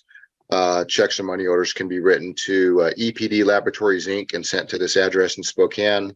And then I endorse the check and I send it down to the bank in Nevada, and that's what supports all the work going down there. Also, there's a donate link here, and again, when you click that, well, let me go ahead and click it right now. There's an option to click this checkbox right here. So if you put in $10, you have an option to have $10 automatically being donated every month. It all adds up, and every bit helps. And you can see that the donations absolutely go to what they're supposed to. So that's for the Eric is talking about the project in May down there in Nevada. For April, if anybody's able to donate any, that would help us out for the April episode up here at my shop. Any of the parts and other stuff, that's paid for out of my pocket, and I'm already pretty financially heavily invested in all the project anyway, so there's a lot of money coming out of my pocket for quite a bit of this.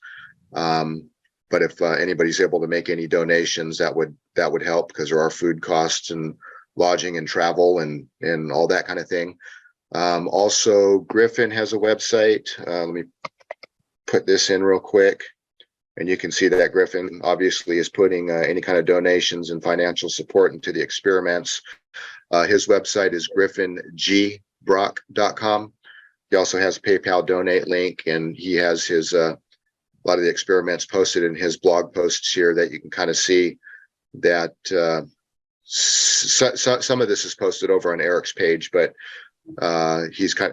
Griffin's keeping a journal of his experiments and the results, and a lot of this will be shared in more depth on the at the conference. And then also Dr. Adrian Marsh, am-innovations.com. This is a resource with a lot of the work that's exactly related to everything we just talked about on the call. There's also there's a GoFundMe and a PayPal link, and that helps him with doing these experiments over in the UK. But definitely short term, going to the ericpdollar.com/donate, that would help us the most with both the projects going on in April and May.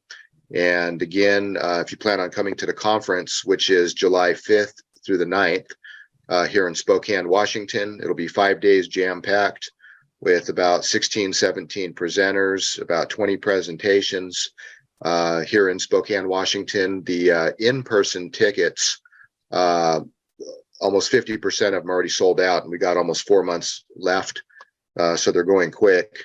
We're limiting it to 60 or 65 people at the shop. So there's 36 tickets left if you want to, come and visit us, see these demonstrations in person, meet all of us, network, and this conference will be at my shop. We had it at my shop last year. We're going to have it at the shop again this year. I'm already paying a lot of rent there. My overhead is kind of high, so I'm not going to pay a hotel room to turn around and haul everything to a different place to show it when we can just do it right there. Plus, I can set up and tear down on my own terms instead of theirs. And but that's where it happens, and it seemed everybody was pretty happy with how the conference turned out. Plus, doing it at the shop there, you're actually at the conference in the place where this kind of stuff happens. So it's kind of gives you the underground feel. So come to the underground. That's energyscienceconference.com.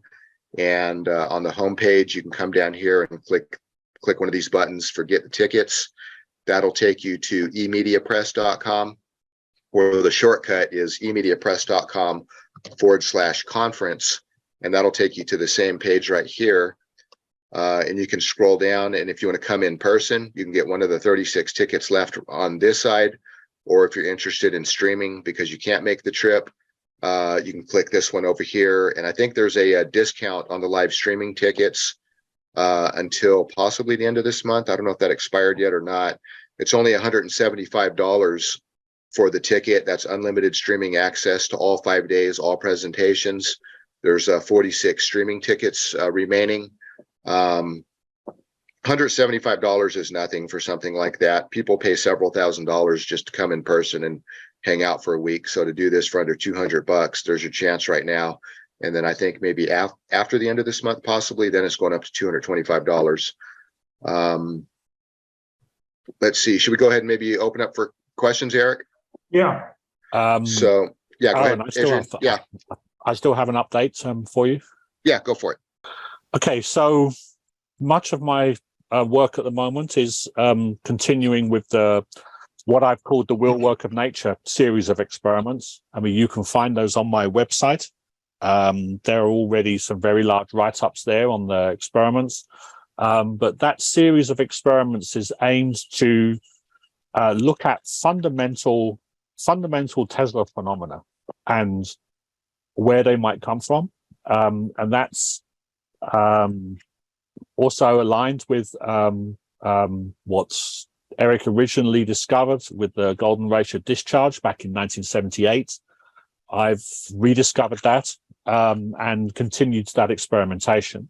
So I'm going to be presenting in a lot of detail on the golden ratio discharge at the conference. And this picture you're seeing here is the beginning of the development of an additional generator that I'm going to bring with me to the conference. This is going to be another in the suitcase job, like I did last year.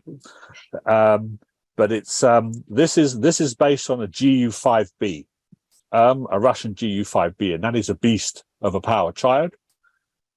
It's small and compact, but it can push about 3.5 kilowatts if you really pump it hard.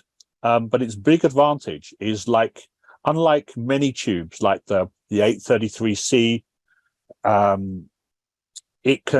it's specified for 5 kilovolts maximum anode potential, but you can push it a lot higher than that. So with a low duty cycle or impulse driver, you can drive that up to about 9 kilovolts for very small duty cycle, and that makes it very good for this kind of discharge experiment. Much of the work that I've done on my website uses the GU5B or the 833C, also the 3500Z, ZG. Those two other tubes, the 833C and the 3500Z and the 4250, they'll start to flash over if you so you'll get flash over between the anode and the grid if you try to push them up as far as this one. So this is a very good tube for this kind of experiment. It does require quite a lot of infrastructure. So it has about a 350 VA heater requirement just for a single tube. So there you can see the big toroidal transformer. That's also, of course, 240, 120 volt transformer. Because in the UK, I'm going to run it off 240, and in America, I'm going to run it off 120. I know Aaron has 220 in the shop as well, which is good. You can also see the at the bottom there, you're starting to get some of the high voltage bias. This is going to run as a Class C Armstrong oscillator, and I will explain why I'm using that in a lot of detail at the conference, and its comparisons to things like a push-pull driver and a single-tail double tube as well. So I'm going to be going in a lot of detail into the difference with these generators, because the main theme of what I'm going to be showing is what part of the system leads to seeing this kind of discharge. So in other words, is it from the generator? Is it from the characteristics of the coil?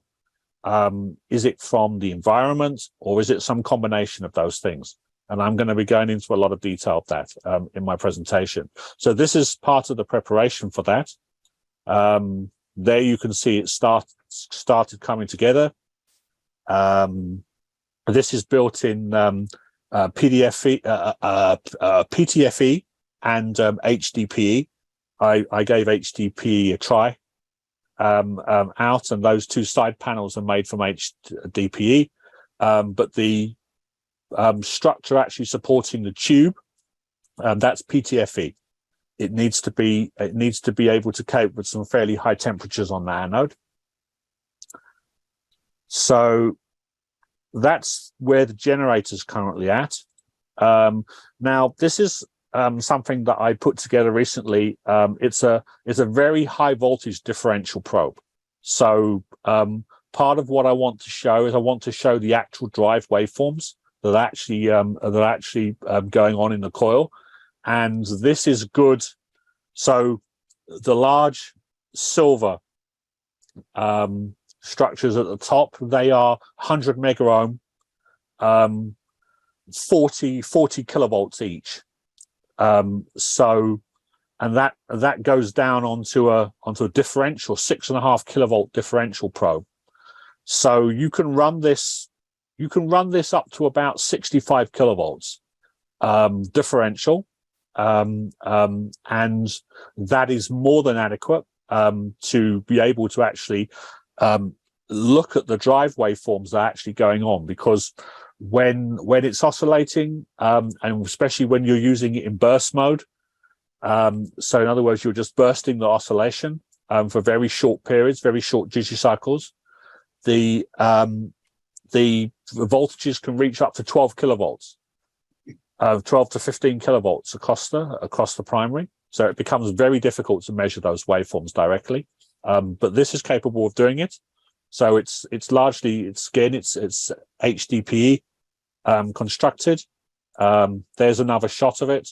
Those actually, the silver high voltage probes there, they actually come out of the Tektronix P6015, which is a 40 kilovolt high frequency probe. So this is good. This is good, as I said, to about 65 kilovolts up to about 20 megacycles. It's also powered by battery, so it's completely isolated from the live system, and that's also pretty important for the test equipment as well. Modern test equipment, or even vintage test equipment, doesn't take well to those kinds of voltages and currents.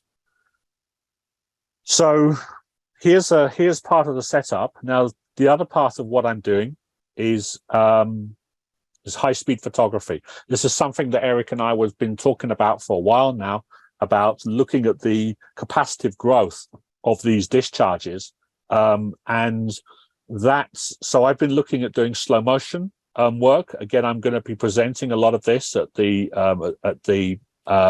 conference. That is a Sony RX10 Mark II slow motion camera, which can take down to 1,000 frames per second. So that's able to capture a time slice of 1 millisecond on the discharge. Then obviously you're playing that video at 25 frames a second, so it's about 40 times slower. Now I've also found a way to reduce that by another factor of 100 to get it 4,000 times slower. So there you actually start to see at 4,000 times, you actually start to see the growth of the discharge as it bursts out. of the top of the electrode. I'm going to be. This is work in progress at the moment. There's a lot of editing. I mean, 2-second burst turns into 1.5 hours at 40 times, and then slowing down portions of that by 4,000 times, up to 4,000 times slower. Really, I think if you're going to really see the full growth of the fractal fern or golden ratio discharge, you need about 10,000 times camera. But you're also looking at about $50,000 for a 10,000 frame a second camera. So this is a good start, and it will certainly show us some very interesting results in terms of the growth of the golden ratio discharge. So that'll also be at the conference. Let me hang on a minute. What have I gone to? Right. Okay. So here is the experimental setup running. You can see you get that nice golden ratio discharge off the top. That's a single GU5B driving that at about 2.8 megacycles. You can see there the high voltage probe that I was showing you before is connected directly into the system, and that is connected to a Hewlett-Packard 5452C 4-channel 500 megacycle oscilloscope. Now you need to use that kind of. I like this HP stuff out of the 90s because when you put it next to a high power Tesla coil, it just doesn't mind. Most modern equipment, when you push that thing up to 4 or 5 kilowatts, it just doesn't work at all. So that era of test equipment is really good if you want to get down into the nitty gritty of the voltage and the current that's profile that's actually going on across that that's coming out of the generator and is actually across the primary coil. So there's another shot. We're getting those discharges in slow motion as well. Okay, so this shows the whole setup that I'm using at the moment. So from left to right, you've got the tuning unit. I will be bringing that unit with me to ESTC this year because I'm going to be using a number of different coils. This is just one coil, but I will be that allows for interchangeable coils, which lead to different characteristics and different properties. So I'm going to show you where the golden ratio discharge stops being a golden ratio discharge and starts being a normal type of discharge that you would get off of any standard Tesla coil. I'm going to show you the transition between that. I'm going to show you the characteristics that are needed for that transition. And ultimately, we're going to boil down to what are the necessary set of fundamental characteristics that leads to this kind of discharge. That's what we're going to be covering at the conference. So we have the tuning unit on the left. Next to that is the pickup coil. On the very far left, that is a 20-turn selectable, so you can select it turn by turn, which is pretty important to get the tube oscillating exactly where you want it. It allows very fine adjustment of the feedback. The unit in the middle is the GU5B unit. That's my original unit that I have in the lab. I'm going to be bringing a much smaller unit, which I showed you at the beginning that I'm making. That will be one that fits in my case. And then on the right there, we have on top of the under the oscilloscope, we have the high tension supply. That also is quite a powerful supply. That can go up to 10 kilovolts at about 4 kilowatts, and in a number of different ways. So it can be driven. It can be bridge rectified. It can be doubled or level shifted. It can be half wave rectified or just the direct output. So it's very flexible in how it can be configured, and that also leads to a number of different interesting effects with the discharge as well, depending on the drive on the generator drive.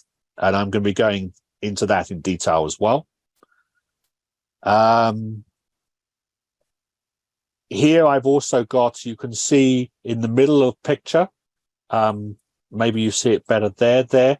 That's a Tektronix current probe, 50 amp current probe, which allows me, so now I can really measure across the actual primary coil itself, voltage and the current profile. So we see what that coil is being driven with, what is the actual waveform. And what's very interesting is you find that for the golden ratio discharge to emerge, you need the voltage profile, or the oscillating sine wave, let's call it. It's not a pure sine wave by any means. You're running that at about 2.8 megacycles, and you see the current waveform is almost 3 times that. So you need to have this interplay between the voltage and the current waveforms lead to the type of discharge that you're getting. And I'm going to go into that in more detail. So there is the Tektronix current probe amplifier that connects to the oscilloscope as well. And then you can measure both voltage and current directly as you actually running the system, as you tune it, as you adjust it, and then as you add different coils to it, that gives you the full scope. And I have coils, I think you can see them in one of the picture there. On the shelf at the top of the picture, there is a number of different coils. Those are already all written up on my website, but they span from 2.8 megacycles down to about 350 kilocycles, and in steps. So you can go from, say, about 2.8 megacycles down to 1 megacycle, down to 500 kilocycles, and there you see very big changes in the form of the discharge, and particularly the transition. So when it stops being a golden ratio or fractal Fern discharge, when it starts being a conventional discharge that you would get off of a VTTC, so a vacuum tube Tesla coil, of which there are thousands and thousands on YouTube that you can see. Generally, you get a normal VTTC just produces like a swords discharge. There are lots of straight streamers going up into the air, which are very different from this kind of discharge. There you've got two, in that picture, you've got two streamers actually winding around each other as they come out at the top. I don't know if I can zoom this. Maybe I can.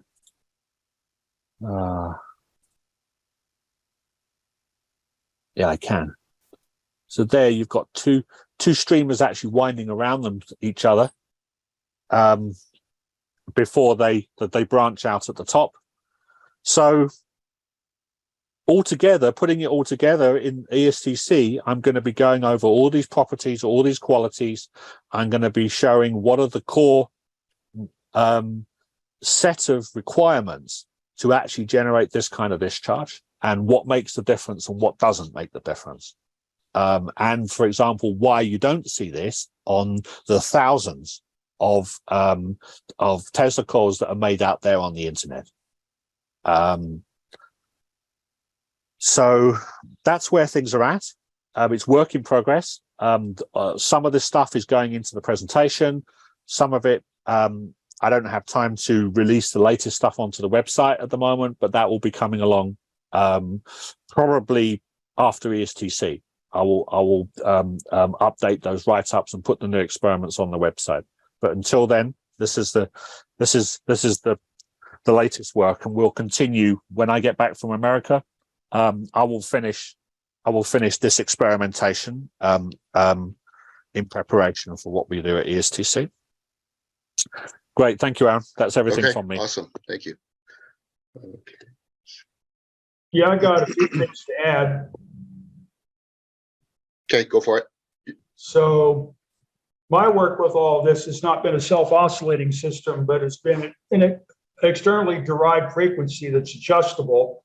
And of course, I always use a balanced coil configuration because I don't want the thing to transmit and get into the test equipment. And particularly when you start getting up to the higher power levels, all of a sudden you end up with some kind of electromagnetic terrorist apparatus, which is not a good thing to have in today's political environment. But here's what I observed is the shape of the discharge is when your oscillator is tuned precisely to the resonant frequency of the Tesla transformer, that's when you get the best balance of shape, which Adrian's are centered on. Now, thus far, no one has been able to do this with the self-oscillating system. Adrian is the first one that's been able to do this with a self-oscillating system, which would mean that Adrian has managed to convince his oscillator to oscillate at the frequency that the coil resonates at, where this is actually a rather difficult thing to achieve in any type of self-oscillating radio frequency system, because there has to be this phase offset to moderate the feedback. And that's why everyone else is getting these, as Adrian called it, sword-like discharges. But here's what I determined at the onset of this in my RCA laboratory in Bolinas is when you tune your VFO in your transmitter to off frequency from the resonant frequency of the test coil, as you go to one side, now I forget which one's what, but I would like to find out again, is on one side of when you're getting off frequency, let's say you're going lower in frequency, the discharge no longer has that beautiful curvature and fullness. It starts to get into this projective, stabbing, sword-like, frantic discharge, which I call the roots. And you can hear it too, Eric. You can hear it. Right. Now, when you swing the knob on the VFO, back when there used to be knobs, there still is here, to the other side, to the high side, then it starts to get really coily and curvy, and I call that the branch mode. So looking at it from a biological standpoint, when the frequency is off resonance on one side, you get the roots. And when the frequency is off resonance on the other side, you get the branches. But when you have the frequency right where it's supposed to be, then you get that nice, full, curvy shape. So I wish that the system that I'm putting together for Aaron was developed to the point where, you know, we could show this, but I think that's asking for too much with the time and money that's available at this point, even though that is it is part of the system design. And the coil that Aaron has is basically an extension of my Bolinas design, which was more of a spark making design rather than a communications type of design. And it is capable of 20 kilowatts of power. And if the necessary funding and resources and backup could be acquired to bring that to the 20 kilowatt level, it would be absolutely outstanding, particularly because this system has all the necessary feedback and modulation that the shape of the discharge actually can be enhanced and modified into things that we may have never even seen yet. But a 20 kilowatt transmitter custom made is a pretty good sized project. Those forced air cooled tubes I try to stay away from because all the fans and the heating and all that. And I usually stick with the glass tubes. The tubes I used in Bolinas which got me up to about 10 kilowatts, was the 450 T iMac triode, which is good up to about 7,500 volts, even though the specs don't say that. But they're very resistant to arc over, and internally, in fact, my early childhood experiments, which were more destructive and undirected, usually showed me that it would spark over the outside of the tube before the inside with those particular iMac designs. They're very popular in the World War II hard tube radar modulators because they just cranked the voltage all the way up to 25,000. And these tubes handled it well. A triode that's still widely available, relatively speaking, that was used for diathermy machines is the 304T iMac triode.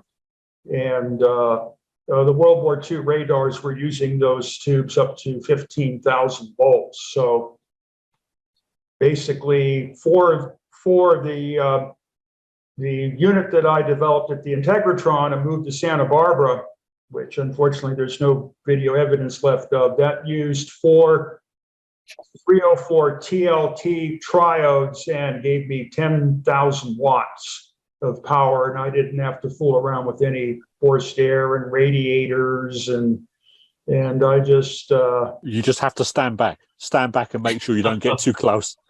yeah, well, actually you can get closer because you don't have that big hot metal anode, just waiting to send you into the grave. Everything's still behind the glass for the most part. But nevertheless, yeah, it is extremely dangerous. And so I don't know, for a 20 kilowatt unit, I don't know what kind of tube. My experiences at RCA, I always lean towards the water-cooled tubes because you didn't have all those damn fans. They didn't run so hot. They're very compact. And then that was the RCA 891. And then there's the 891R, where they soldered this big, heavy radiator to it. And that thing just introduces all this stray capacitance, and it's always running so damn hot. And they're prone to parasitic oscillations. And so I've always personally had a heavy aversion to forced air cooled tubes. And the more modern ones really are not good at being beaten on, like the 4CX 1500, which is very popular in military medium power transmitters. Is you can't really run them this heavy class C, class D, like you need to do for this high power, high efficiency pulse stuff. They're just simply, they're not made for that. This Russian tube looks like it is. I know it's very popular. A lot of people, there's one guy on YouTube, I think he calls himself Styro Pyro. And he loves to blow up things and burn things up, and he gets this crazy look on his face. And when he gets pissed off, he smashes it against the wall. And he came up with some, I forget what the YouTube title is, Soviet Death Machine or something like that. And he's got this thing screeching away at 10,000 watts, producing this high.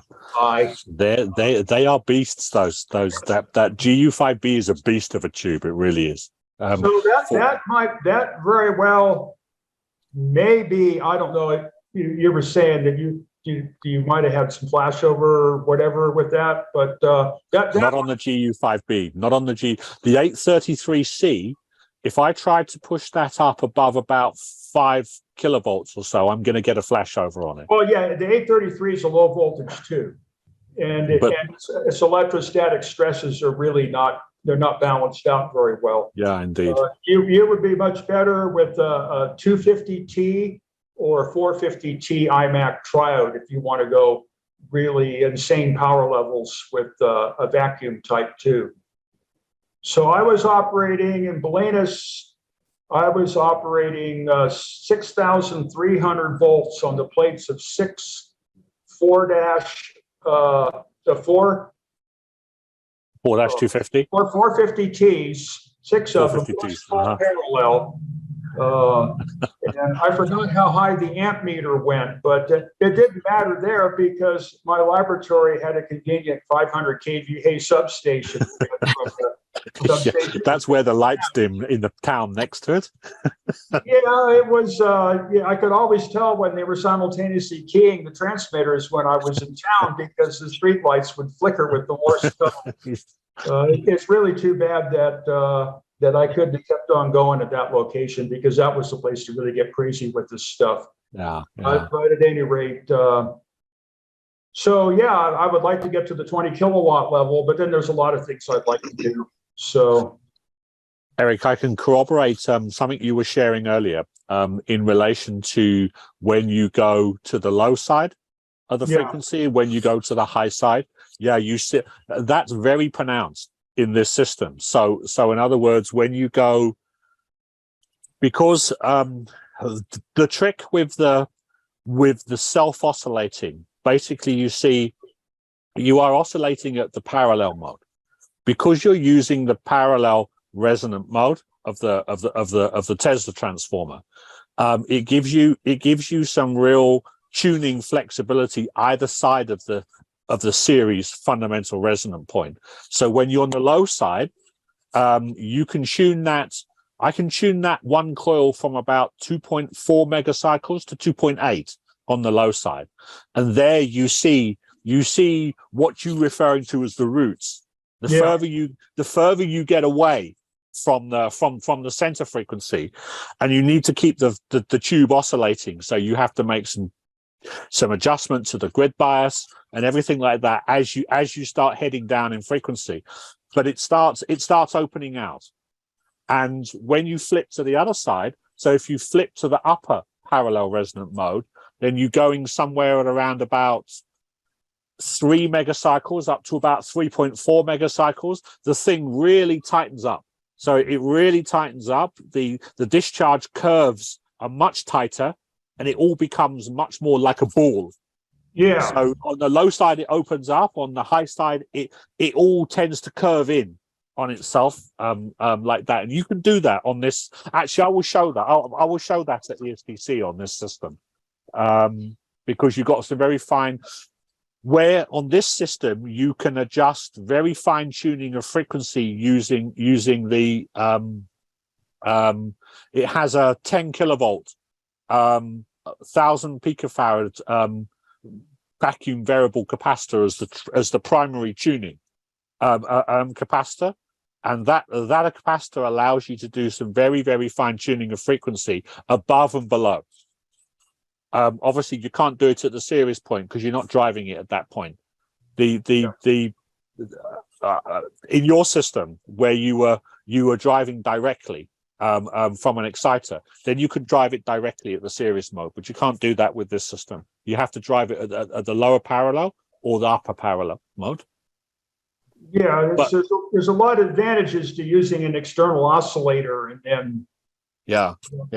Because then you don't have all this interaction in the self-oscillating mode. Everything is influencing everything else.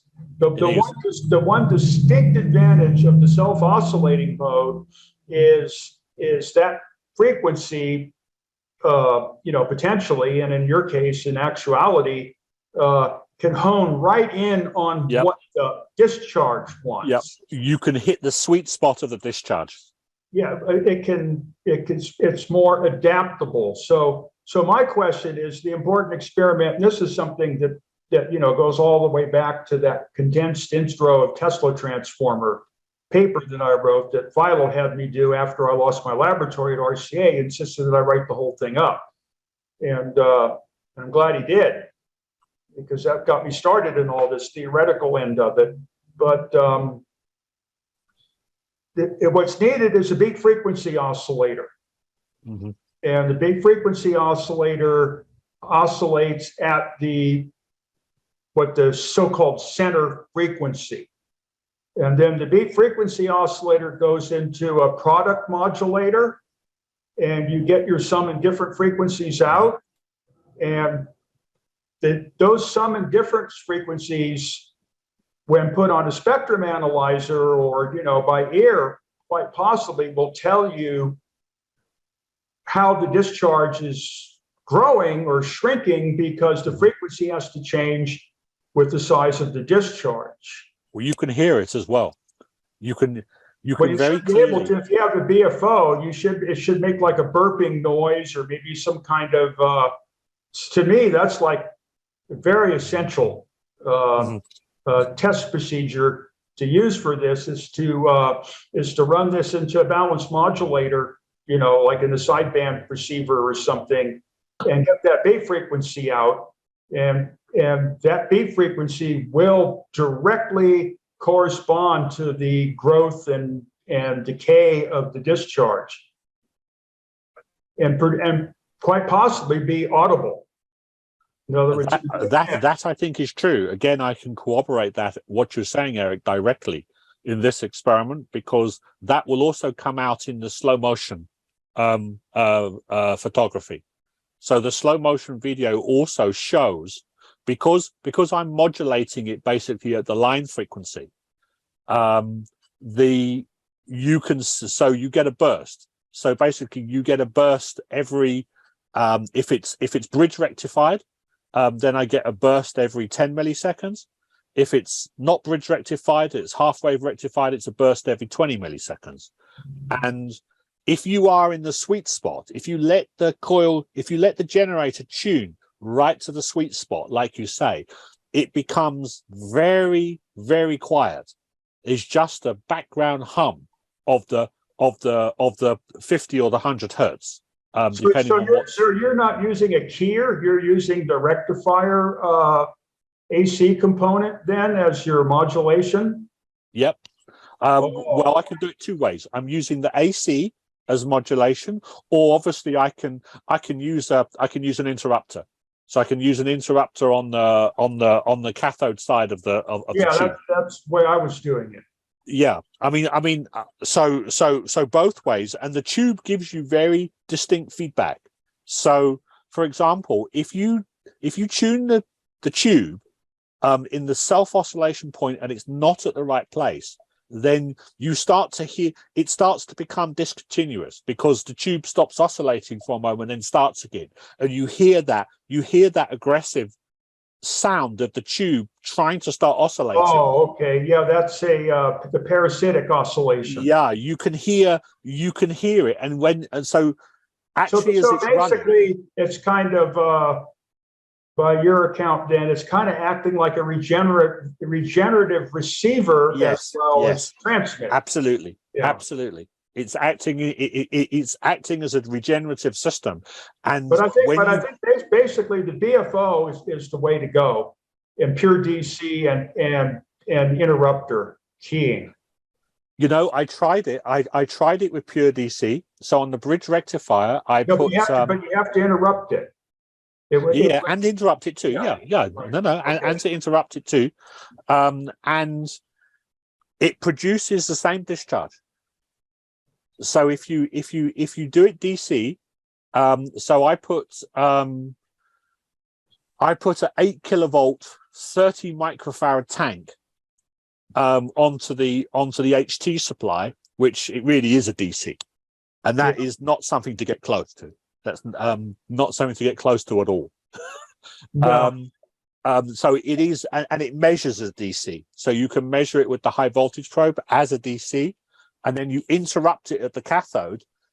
If you interrupt it, I found at a similar low frequency, then you get the same type of discharge. Yeah, or you better. Can do it both ways. It should be better with the interrupter.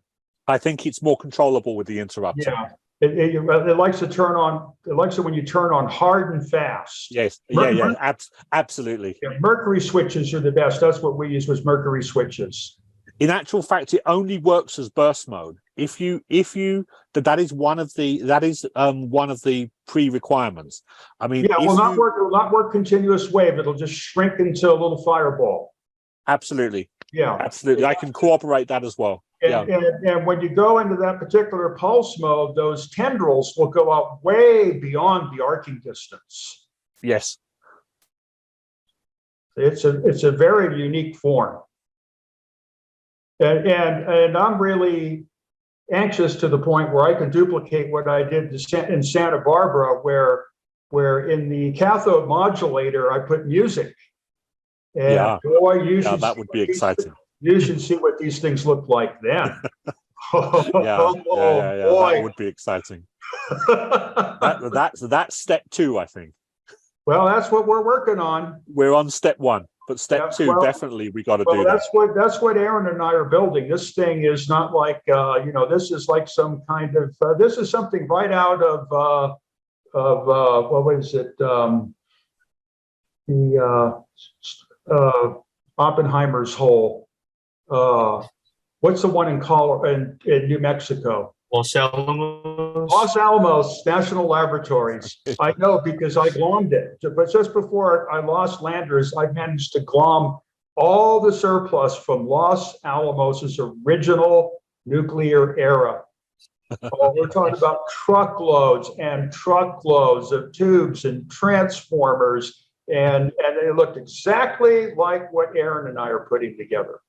And it's every mode. AM, FM, pulse, it's got all the provisions for feedback. This is not your ordinary radio transmit by any means. And that's why it's 10 pounds of shit in a 5-pound bag, man, because I'll tell you, to fit all that stuff in those racks was an amazing challenge. We're going to be working on that in about 2 weeks' time. Yeah. That's cool. Okay. Yeah. So we're at 2 hours and 16 minutes now, running a little bit long. We can open up for questions for a few minutes and wrap it up. Okay. So if anybody has any questions, I think if you go to the what was that? Reactions option at the bottom, there's a thing to raise your hand. Okay, so we got a couple questions here. Okay, and if you can just introduce yourself, where you're from, say who your question is addressed to, and go ahead and ask it. And if we can kind of keep the questions and answers brief. Yeah, can you hear me? Okay. Yeah, go for it. Thanks. Just have the one question. I've been waiting to ask this for a while. Keep missing these meetings. So Eric, I know that you've talked about Oliver Heaviside often. What do you think of his conceptualization of the magnetic and electric potentials? I believe it was Heaviside who said the potentials must be murdered from the theory of electricity or something along those lines. After that, electric and magnetic scalar and vector potentials were treated merely as mathematical, non-physical tools instead of physical realities. It appears as though the physical reality of the magnetic vector potential at least has been experimentally proven. I can't pronounce this guy's name, Abraham Boehm effect, as well as the Maxwell-Lodge effect on the classical level. Do you believe in the physical reality of the electric and magnetic potentials? Yeah, Heaviside was almost fanatically against the mathematical forms that were in common use in analyzing electric fields and all that stuff, and that was this what they called the potentials. They have no physical existence, and he advocated for their removal because all they really do is just cloud everything up. So basically, Heaviside removed all of the crap and the mathematical baggage, which these academians still cling to this day. That's why they hate Heaviside's guts. Then after he hosed off all the marine slime off the bottom of the ship with the fire hoses, there was the nice shiny hull. And that's how we ended up with a functional electromagnetic theory. But there's a drawback to that. The original stuff that he was opposed to was actually taken to a more fruitful form by Hermann von Helmholtz, who went way beyond Maxwell. And then we have to start getting back into this potential thing again, but it's not in the form of this extraneous glorifying mathematical symbolism that is like some kind of weird ritual that you would do in some deep corner of Africa, but it actually gets down to measurable, measurable stuff. So when we're talking about potentials, we're talking basically about electric waves, single energy electric waves, to use Steinmetz's terminology. Electric waves right now are double energy. They're magnetic and dielectric in a oscillatory exchange, which basically finalized in these books I'm putting out based on Heaviside and my own experiences and what have you. But there's also the single energy where you can have an electrostatic wave, or you can have an electro-magnetic wave without any energy exchange between the magnetic and dielectric fields. And that seems to be what this Tesla transmission is doing.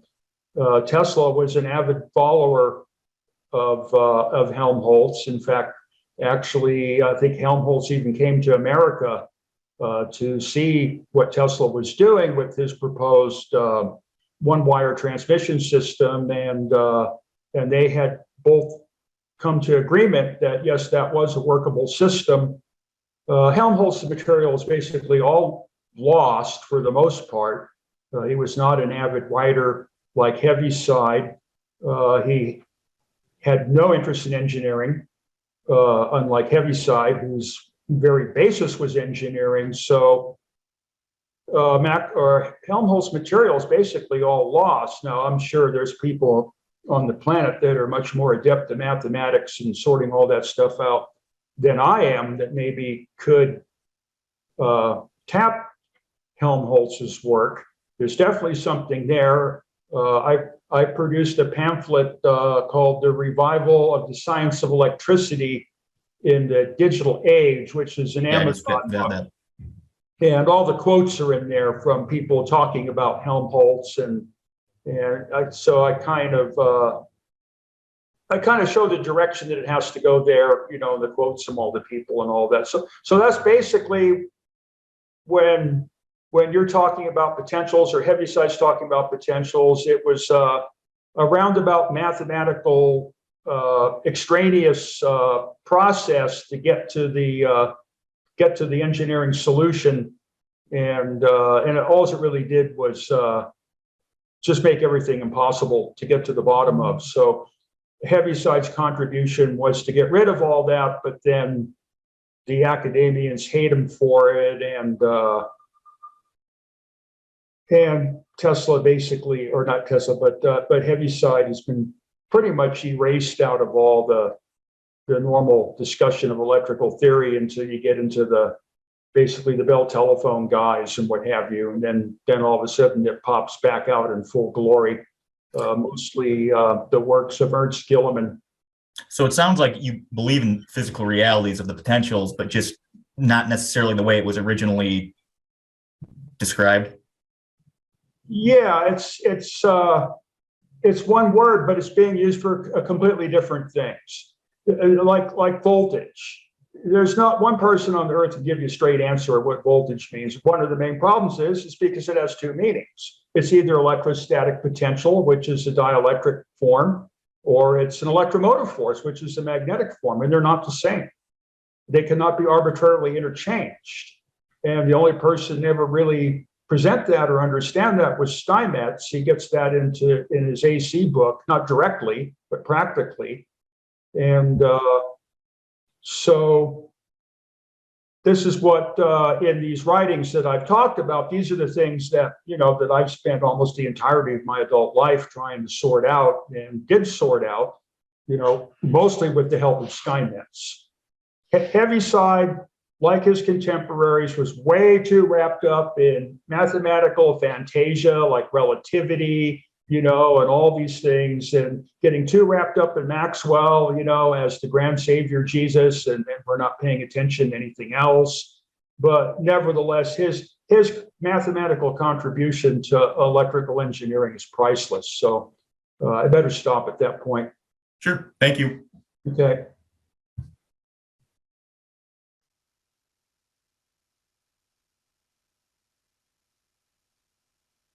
Hey, thanks everybody, Mr. Dollard, Eric, for putting this together. I think I speak for everybody. We all appreciate what you're doing. I have a bench question and a theoretical question. The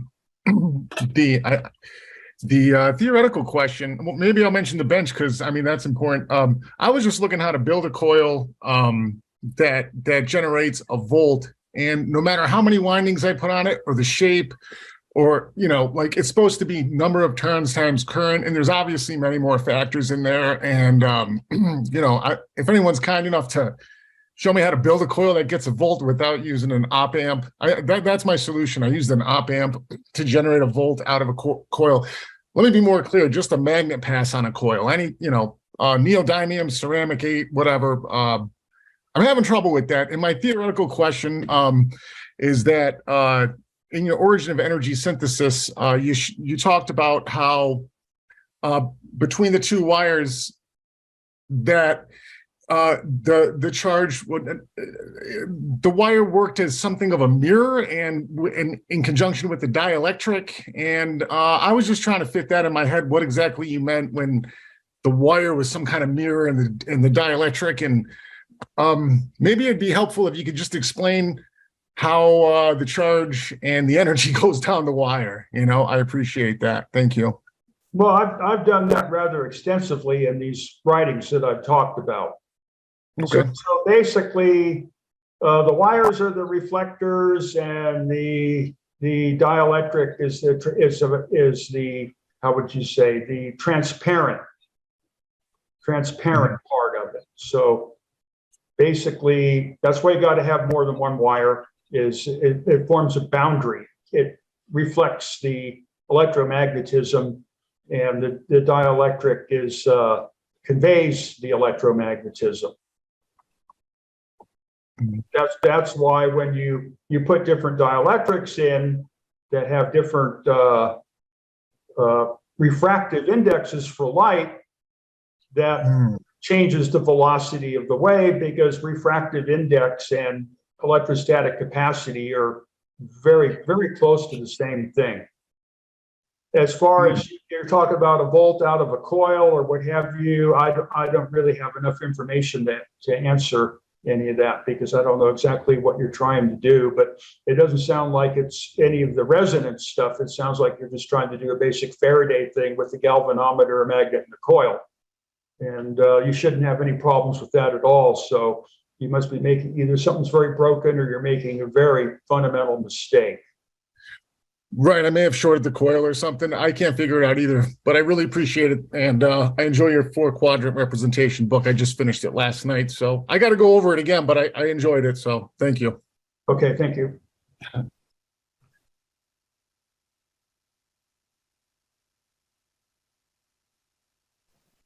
Hey there. I just had a quick question here. I'm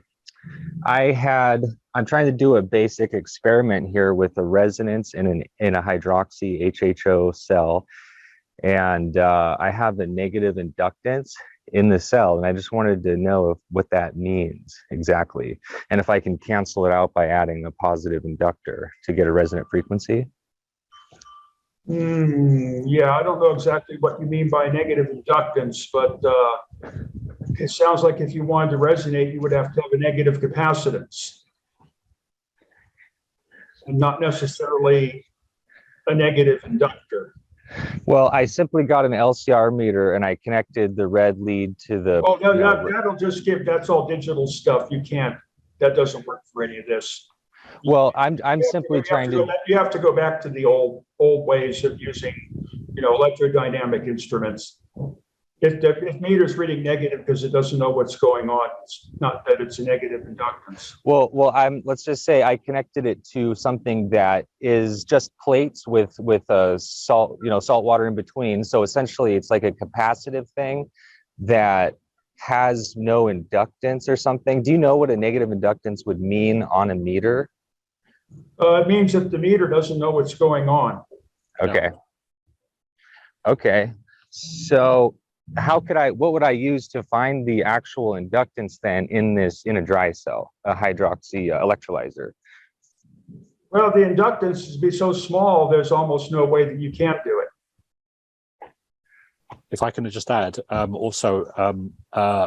Travis, when you use a conventional LCR meter, like a handheld or digital or something like that, if you get a negative result like that, it usually means that the instrument is out of range in terms it won't be able.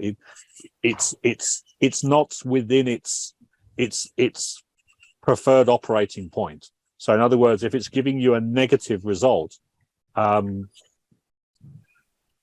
to say it? It's like you think you have it on the inductive range, but in actual fact, what you're measuring is capacitive, and then it can't measure it. It becomes negative. Then that's quite common. So all capacitors would have some inductance. Then it just be very small. Your cell must have an inductance, as Eric said. It will be very small. Okay. It'd be in the order of a microhenry, which is almost unmeasurable. Yeah. So how could I get is there a way to just, find the number to find a resonant frequency for something with such a small inductance, or should I just add an inductor in there and then I can make it my own frequency, what I want it to be? Well, what you have with the electrolytic cell is a parametric capacitance. Yeah. So then that means accordingly, you would need a parametric inductance, and that starts to get into some really complicated. From the theoretical standpoint, it's insoluble. From the experimental standpoint, it's like pulling the handle on a slot machine. So can you explain that better? Basically, what you need to do is you need to determine what's called the volt ampere characteristics of your cell, and draw a graph of voltage versus current, or current versus voltage at some rate, like charging a battery kind of thing. It has a charging curve. And draw that curve. So if you put in like a real slow sine wave, like 1 cycle a second or something like that, something you can do by hand, and then draw the current wave, and then do the same thing with the constant current generator and draw the voltage wave, that gives you the volt ampere characteristics. And if you plot them against each other to make a loop, then you'll see the loop has a twist or a kink in it that's called the hysteresis cycle, and that's where these energy anomalies occurs, in the hysteresis cycle. That's what I'm looking for. It's a little bit slightly over my head, but I would need to do one test with a sine wave and one test with DC. Is that what you're saying? No, what you need to do is you need to take a DC constant current source and vary the current by hand. Yeah, just do the curve. I got that part. And graph the voltage, and then you need to take a constant potential source, which is a lot easier to find than a constant current source. And then you need to vary the voltage and measure the current and see what kind of waveform that produces. So okay, so it's a voltage curve. It's a curve of voltage and amperage. Yeah, it's called curve tracing. It's like what you do with tubes and transistors. Yeah, how much energy will flow through it. It's just like how you would. Another one is the hysteresis curve. That's the one you're after. The hysteresis curve. And at this point, I'm at a loss to come up with a way right out of my head, to arrive at that. But Steinmetz put loads and loads of work into that. But of course, it's all pretty much on a mathematical basis. So, but. That's all right. The problem with this is you got to get kind of a little more, theoretical foundation before, you just start hooking shit up. Because this digital stuff, I absolutely refuse to use any digital instruments whatsoever except for frequency counters or timers. Wow. So how do I measure this voltage, this capacitance curve, and how do you measure capacitance with an analog thing? What is that?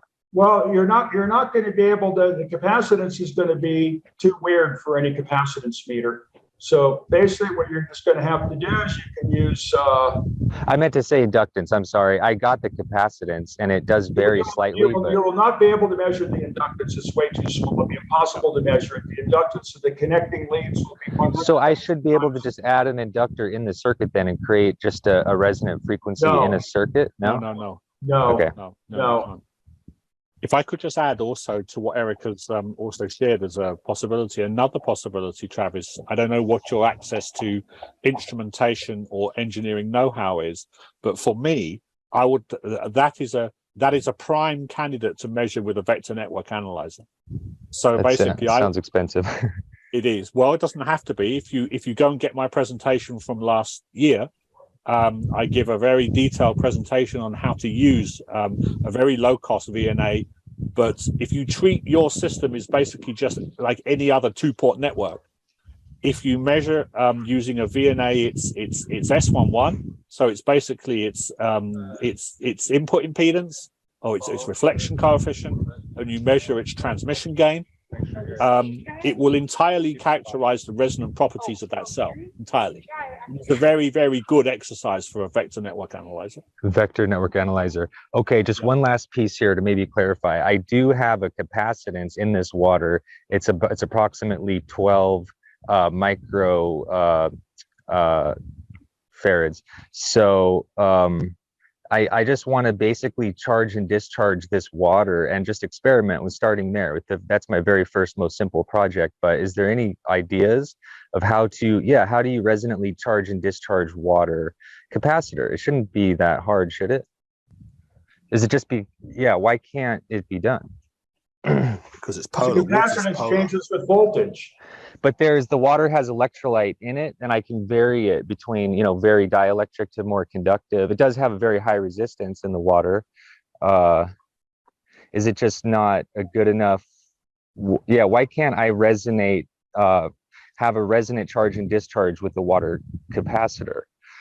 Water where it's 2 metal plates with the water in between with conductive ions in it. But you can do that, Travis, but you need the right equipment for it. Okay. You need to resonate it. You first of all need to find out its intrinsic self-resonant frequency, and then you need to excite it at that resonant frequency. Yes. What is this intrinsic self-resonant frequency? How do you find that? That is what you have to measure, either as Eric suggests you do, which will yield you that information, or like I suggested, to use a vector network analyzer. We'll also give you that information.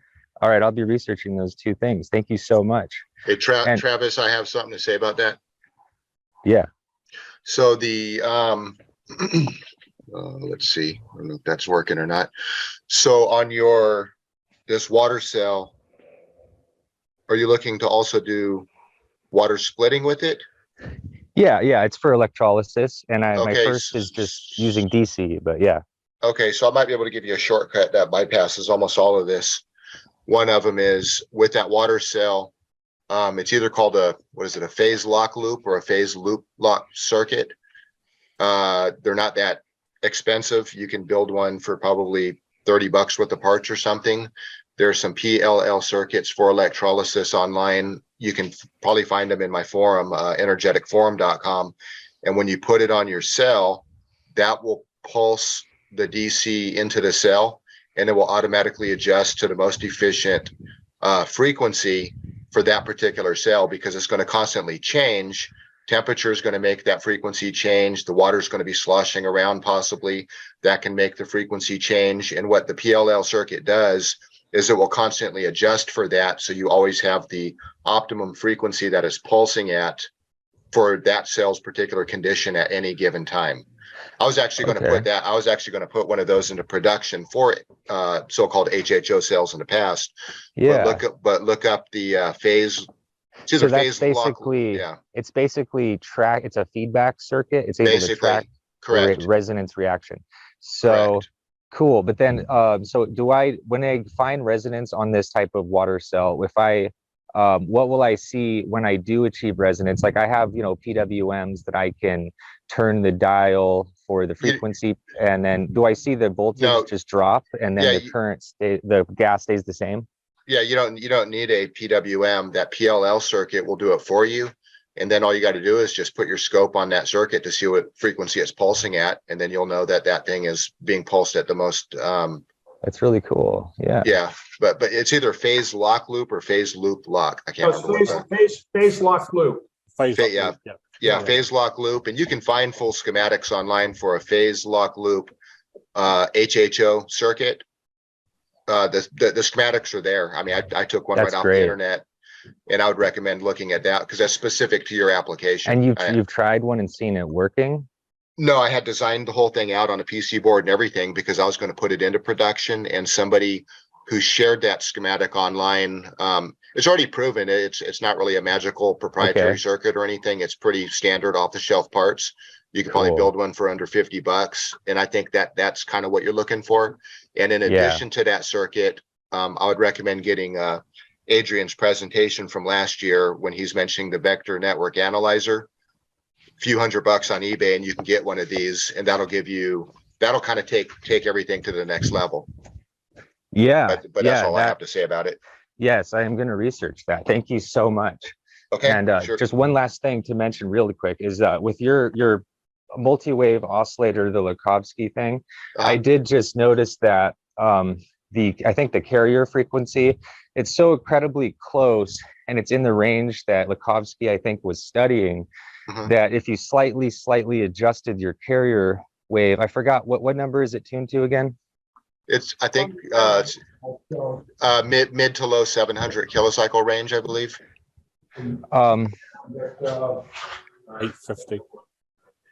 I thought there was like a main center frequency of it or something that was a lot higher, like in the megahertz or something. No, the Bedini sideband generator. Oh, that's what I meant to say. Yes, the RPX. Okay. What's the frequency of that one? So the carrier on that is 3.1 megahertz, and then the audio sweep is from about 100 hertz to 150 kilohertz. Yeah. If you simply take that 3.1 kilohertz and you make it 3.24 3.1 megahertz, you make it 3.24 megahertz, then what you notice is 432 is one of the harmonics in there. It becomes extremely resonant, because what I believe is that the key to this music and resonance, it is the most divisible numbers you could possibly find. And those numbers include 540, 360, 432. And basically the most resonant possible type of music is called just intonation, because it's based purely on the natural harmonics. And 432 hertz is basically the most resonant number, up to the, so you can, so the carrier frequency, I guess you could say it's kind of arbitrary, because you can, depending on what audio frequency you put in, you can create sidebands that'll be harmonics of that frequency. So you can make it with almost any carrier. But if you make it 3.24 megahertz, then 432 as a one of those harmonics, it's already baked in the cake. So you don't have to enter any frequency. It already contains all these frequencies that I'm working with. I have a pretty big discovery about light and sound. But the point is, if you just make it 3.24 kilohertz, megahertz, then it's in resonance with all multiples of 432, all harmonics. And this is a whole musical system, and it's the most perfect musical system that exists. And it's called just intonation. And you just want to actually, that's not correct. What do you mean? That's not correct. The perfect system is it's based on the Pythagorean harmonic theory. So I gave a number of presentations of this, and it's 426 2/3. How could that possibly be, though? How could that be? I'm not going to, right now, I don't have time to get into that. Okay. The 432 thing is a fad. In actuality, if you're going to produce, let's just say this. If you want, at least I'm not going to argue. Let's go on to the next question. Okay. Yeah, Travis, you can look at the Power of Ether presentation, and you'll see all the math in there, and you'll see what he's referring to. But in any case, just give me that frequency real quick, the megahertz. It was 3.24, and the only reason I say this is because if you don't want any decimals in all of your notes, then you can't use 426 point whatever. It has to be a whole number.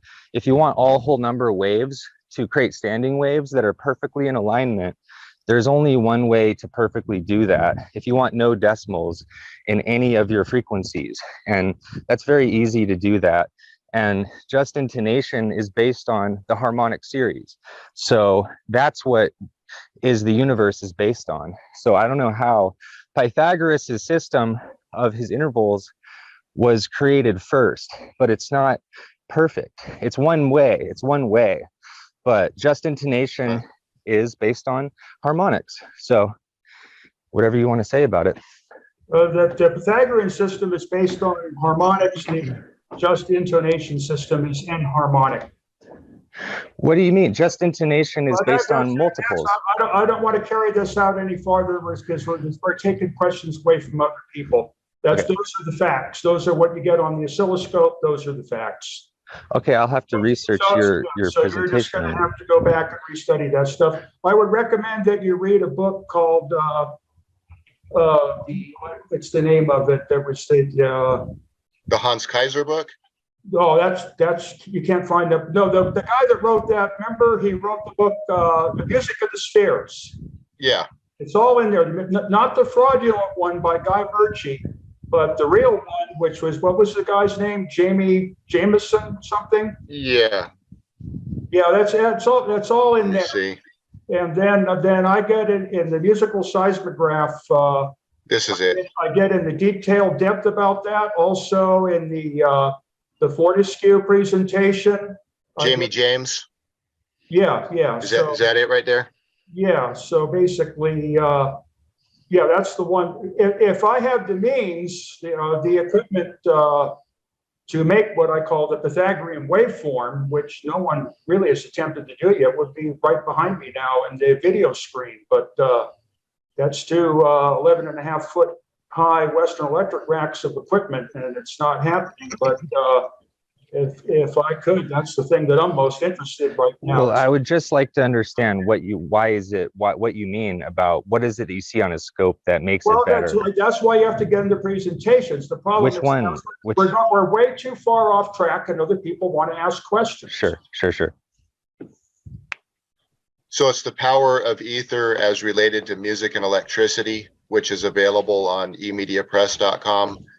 And then the musical seismograph really gets into it solid. Musical seismograph. And then this book here, Music of the Spheres, Music, Science, and the Natural Order of the Universe by Jamie James. You can get a used copy for $4 on Amazon. So yeah, when I got a copy of that book, it knocked me out of my chair. And I'd forgotten about all this stuff, that I'd studied when I studied music in college. And boy, that guy hit the nail right on the head. I've written hundreds of pages on the subject after that. It's all scattered throughout the energetic form. It needs to be actually distilled into a book where it's easily accessible by people. okay. Okay, well, anyway, thanks, Travis. I'm gonna read this question from Max. Let's see. It's my amateur this from Max R. It's my understanding that Mr. Dollard is speaking about something different or separate from what Bearden is teaching in electrical theory videos, but to my neophyte perception, both teachings almost sound identical. Scalar wave phase conjugation, broken symmetry, cold electrical current ad infinitum. Is this a mistake to say they're both the same? I don't know if you want to comment on that, Well, you Eric. already know how I feel about Tom Bearden. Yeah. Tom Bearden was a military disinformant that basically thoroughly destroys any possibility of understanding the work of Tesla. Tom Bearden and John Bedini had allied forces, and as a pair, they're probably the most destructive element in the understanding of Nikola Tesla that's ever existed since Albert Einstein. So pay absolutely no attention to anything that Tom Bearden says. It's all sensationalism. It's all tied into academia, and its principal objective is to get you so confused that you'll never be able to make anything to work. I actually met the guy personally, and he went through an incredible amount of effort to try to scare me away from all this stuff and what have you, but you can't scare a coyote.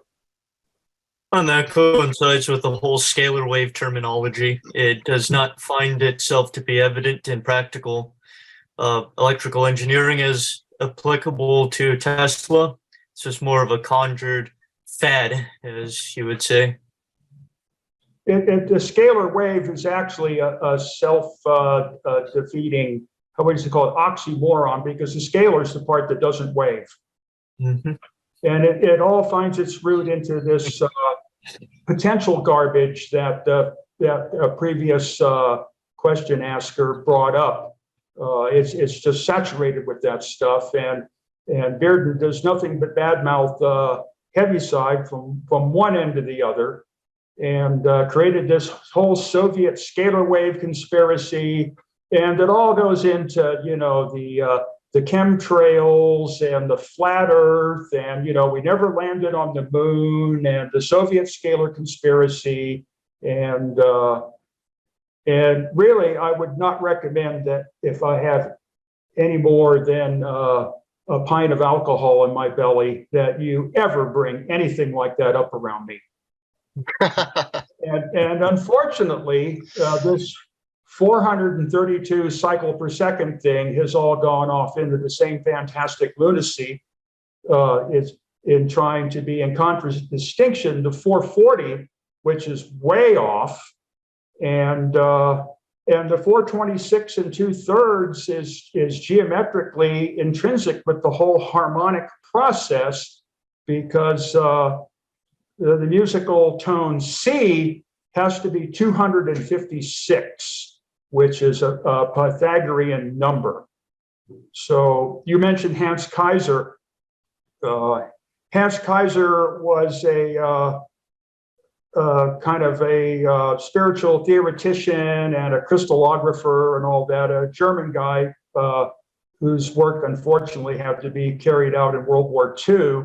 And he's the one that took the Pythagorean understanding to the maximum. And I have found that applying the Pythagorean understanding to more advanced music theory and polyphase theory, particularly in my work with this Tesla four-phase, for something so unknown and archaic, and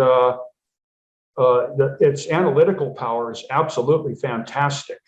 And that book, Music of the Spheres, lays all the groundwork for understanding that. And then I wrote a paper on the energetic form of something about versor algebra from Pythagoras to Steinmetz, I believe is the title, where I had carried the Music of the Spheres work to the next step, and showed how over time the musical scales had devolved. And in fact, actually, that is a complication I'm dealing with now in this musical analysis I'm doing, is because after the death of Bach, most of the musical stuff started to fall apart. A lot of the symbols disappeared. The bandwidths and frequency allocations all got changed around, and we're led to believe that Bach's legacy was equal temperament, which is a complete abomination from the harmonic standpoint.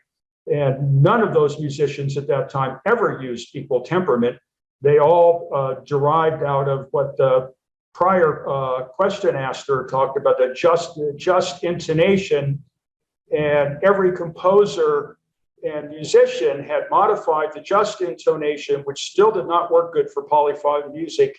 And every single composer had his own musical scale fine-tuned to the organs or the instruments that they were using. And before the keyboard appeared, which basically made music digital, this wasn't so much of a problem, because basically the human voice was the principal instrument, and most instruments were frequency variables. So the dominant frequencies were no longer constant, or were not constant, not made constant like now, but they were able to wander around and keep the thing in phase lock. All of this has been lost from music. This is the thing that I had to bring back with the musical seismograph, because I had to keep the spatial coordinate system of the inside of the Earth as a sphere, listening to these signals to keep all that harmonic structure solid, to convert it into something that the human brain would resolve. And you could not do that with equal temperament. It had to be done with Pythagorean frequency bands, because they're all harmonically related. You don't get beats and howls and pulsations. And particularly being you have to preserve the stereo image, you can't have any phase glitches at all. So that's where this Pythagorean master oscillator, there's 5 frequencies in the Pythagorean musical scale, and they have to be such that when you play all of them simultaneously, if you look at them on oscilloscope, the waveform has to be still. And it takes a special oscillator modulator to do that. And I present that, in its theoretical and possible manifestation in the musical seismograph video, which is probably the most complete presentation that you're going to find on this subject to date. Okay. So we're 5 minutes until 3 hours, so we're definitely going to have to wrap this up. Yeah. I got to feed the meter. So, okay, Victor, I'll give you the last question. There's a couple questions in the chat we're not going to be able to get to, but Victor, if we can make the question quick, and the answer quick, and then we'll wrap it up.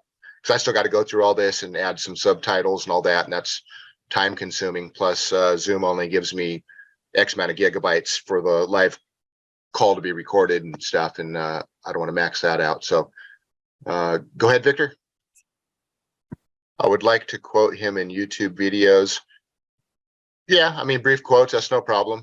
Yeah, just give a reference to the book title, and it's at emediapress.com as an ebook, or Amazon as a paperback. I think Amazon's the only place you can get it as a paperback that I know of.